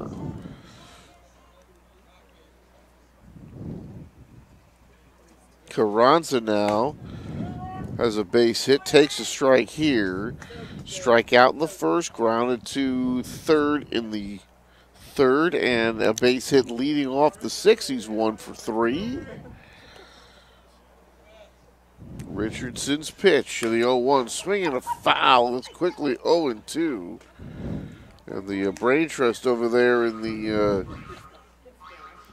Sonoma dugout had to field that last ground ball. There they are. There. What happened if they line it at the middle? Boy, those guys have a tough time getting out of the way. Here's the ground ball left side. Tough play. Bare hand throw. Over to first in time to get him. You know, that was a fine play. Carranza is slowly going to limping down. If you can get it, I don't know if we can get a shot of him down there, but he is hurt, and he is walking down the right field line. He can barely run, but he gave his all running down that first base line, trying to beat it out, and it was not for lack of trying, and he's certainly not for lack of pain, because he will come out of that run, and he is still hurt as he approaches the dugout. He's a designated hitter. He doesn't have to play a lot or at all on the field. And that, I was also going to say that earlier about his amazing offensive performances. You have to do that staying sharp mentally while not playing. Here's the pitch to Ryan Lashley, and that misses one ball and no strikes. I think I did not mention that Farley made that play barehanded. That was just quite a play. And another nice job by Batista stretching and then digging that one out. There's the pitch missing. 1 ball, 1 strike now. As Lashley bats with nobody aboard and 2 down. 2 RBI, a double and 2 RBIs for Lash, and a little squibber here. Another chance for Farley. Gloves, throws. This one much easier. Makes the play again, and that'll do it. Diamonds go in order in the 8th. To the 9th we go. It's the Stompers 7, Diamonds 5.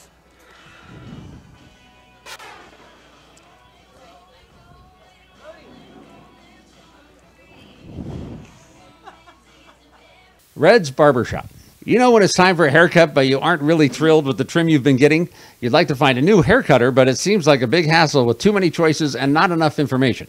We're giving you the take sign, as in take down this information. Call Red's Barbershop and make an appointment. Red has the skills and experience with all types of hair. He is great with the latest styles and still knows how to make you shine with more traditional haircuts. Call 925-382-1399 and make an appointment. That's 925-382-1399. Red's Barbershop is at 190 East 7th Street, just off Railroad Avenue in Old Town. Give Red a call today, 925-382-1399. In baseball, dedication, hard work, and some creative thinking can make a team a champion. At Winter Chevrolet, the same qualities can make you the champion. Pittsburgh's new and used Chevrolet dealer has the car that will make you feel like you just hit a home run. With a large selection to choose from, Winter Chevrolet is sure to have the car that fits your personality, and their amazing finance programs will allow you to slide into your new car safely. Winter Chevrolet, a proud sponsor of Diamonds Baseball, is off of Highway 4 in Pittsburgh. Winter has what you want.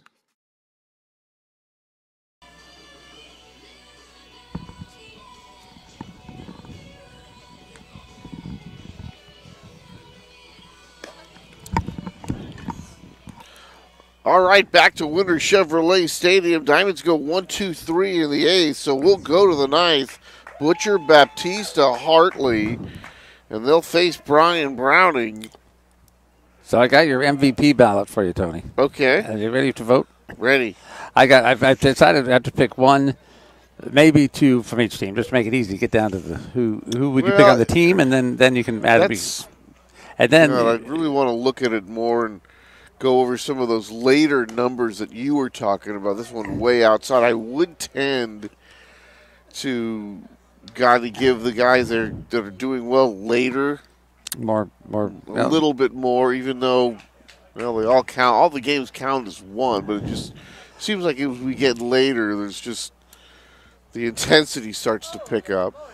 So these are the nominees: Pedro Barrios from Martinez, Nico Tony and Ray Jones from Napa, Nick Akins from Vallejo, Joel Carranza from Pittsburgh, Kenny Meimersdorf from Sonoma, and Javion Randall from San Rafael. Am I missing someone? Nick Akins Sr. He was nominated from Vallejo. Oh, okay. Okay.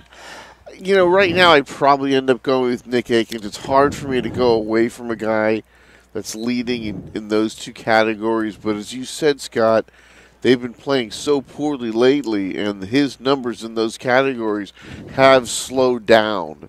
His pitch is low. When you go ahead and look at his numbers and you see the number of home runs and the number of RBIs lately, when they've really needed him to be even better because they've struggled so much. But when a guy leads in those, two out of the three main offensive categories, it's hard not to give it to him. Swing and a miss there, and that is out number one. So Browning gets the strikeout of Butcher.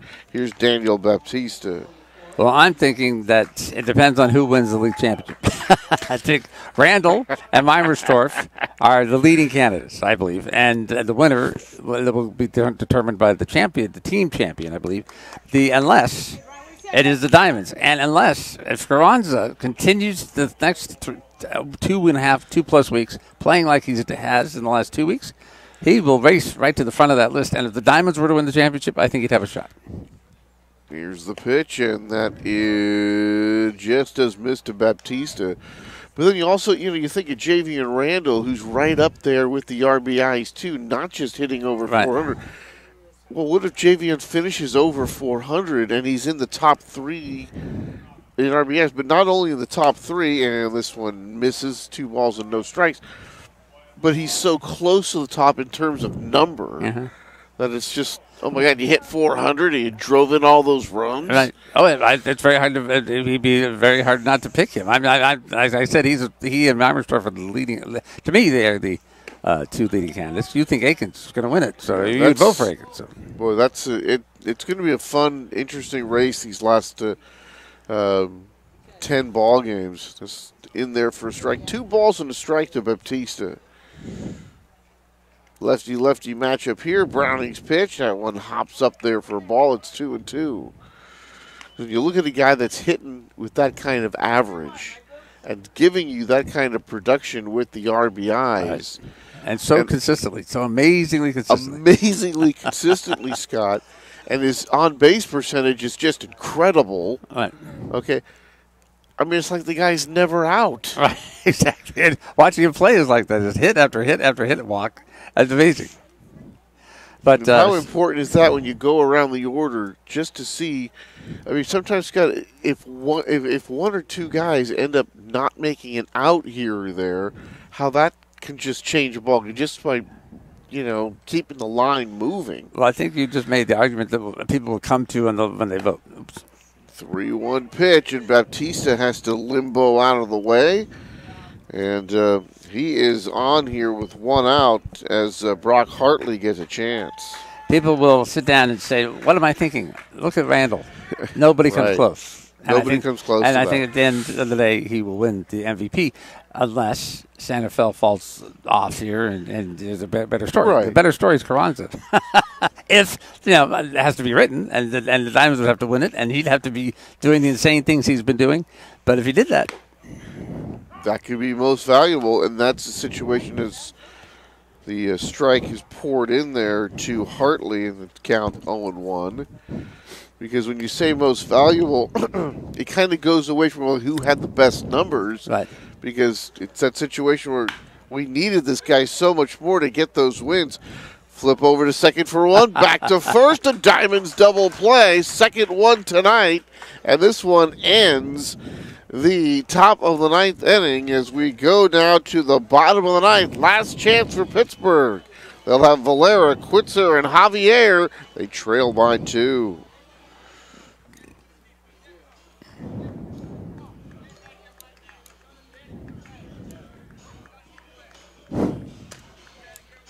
Are you looking for a community-based establishment that will provide a fun and exciting environment for your family?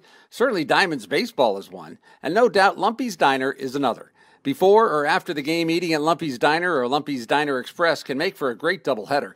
And if you want to win a road game, LD's Catering will make your event a hit no matter the location. Lumpy's Diner is a homegrown sensation, world famous since 2008. Bring your family to ours. Little J's. The handcrafted burgers are sensational. The generous sandwiches are delicious. The hand-carved tri-tip is the best in town. Getting hungry? You probably already know where to go to find these food treasures. Little J's in Pittsburgh. Since 2003, Little J's has been rewarding those smart enough to stop in for a meal. They can also cater your next event. On Loveridge Road, it's Little J's Restaurant.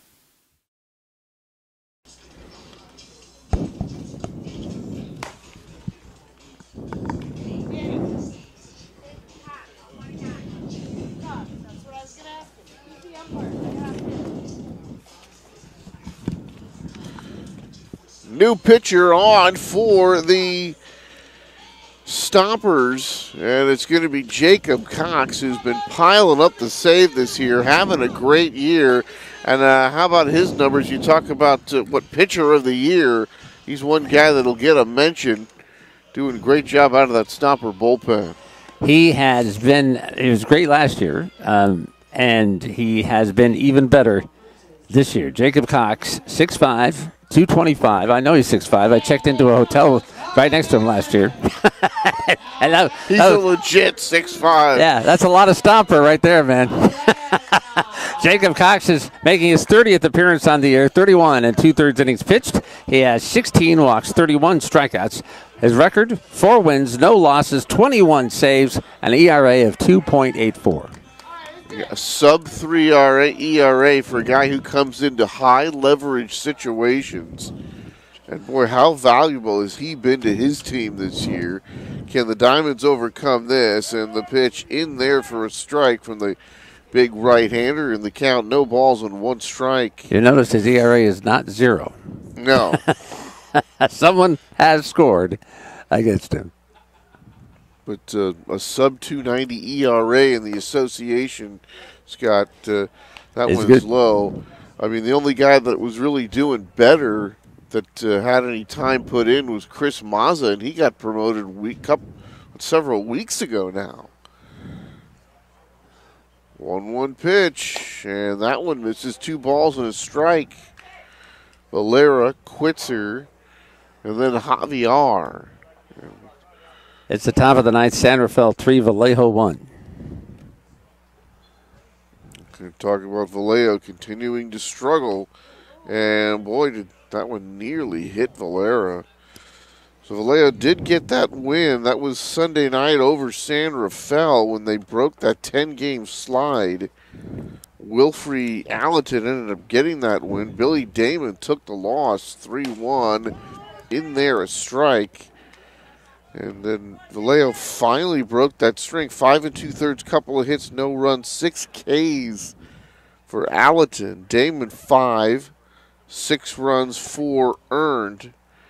Getting the loss. Here's the 3-2 swing and a foul back out of play on the right side.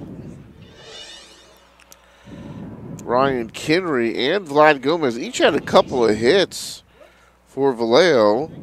And Ryan Kinry, talking about guys having good years, quietly hitting his 19th home run. Gomez got his 43rd RBI. Payoff pitch, swung on. That ball's hit well. Actually just a pop-up to right field. That one didn't go very far. Hartley comes over and make the catch. He got underneath that a lot. Yeah, I thought that was going to be a lot farther than it was. And oh, by the way, for the Packs on Sunday, Wes Wallace picked up a double. So Vallejo able to break that string. Unfortunately for the Admirals, they're down late to San Rafael here tonight. Here's Quitzer, nobody aboard, 1 out, and Chris takes outside for a ball. Diamonds, well, they need to get a base runner here to bring the tying run to the plate. 1-0 pitch, Quitzer swings, hits it hard but foul, left side and out of play. Count 1 ball and 1 strike. Even the losses are better when you're going like this, in the sense that the Diamonds fought back, and stayed in the game. They're obviously in the game, and they could still come back the way they've been playing. But even so, it's not. You don't leave the yard going, Yeah, when things are going like this, there's just so much optimism. And optimism is, well, it's just a lot more fun than pessimism. 1-2 pitch, ground ball to the shortstop, picked up by Stewart, throws him out. Good hustle by Quitz. Words to live by. Quitz trying to get down that line as fast as he can, but he is thrown out. And we are going to have a pinch hitter here for Javier, and here comes Yuki Yasuda. Sonoma alum.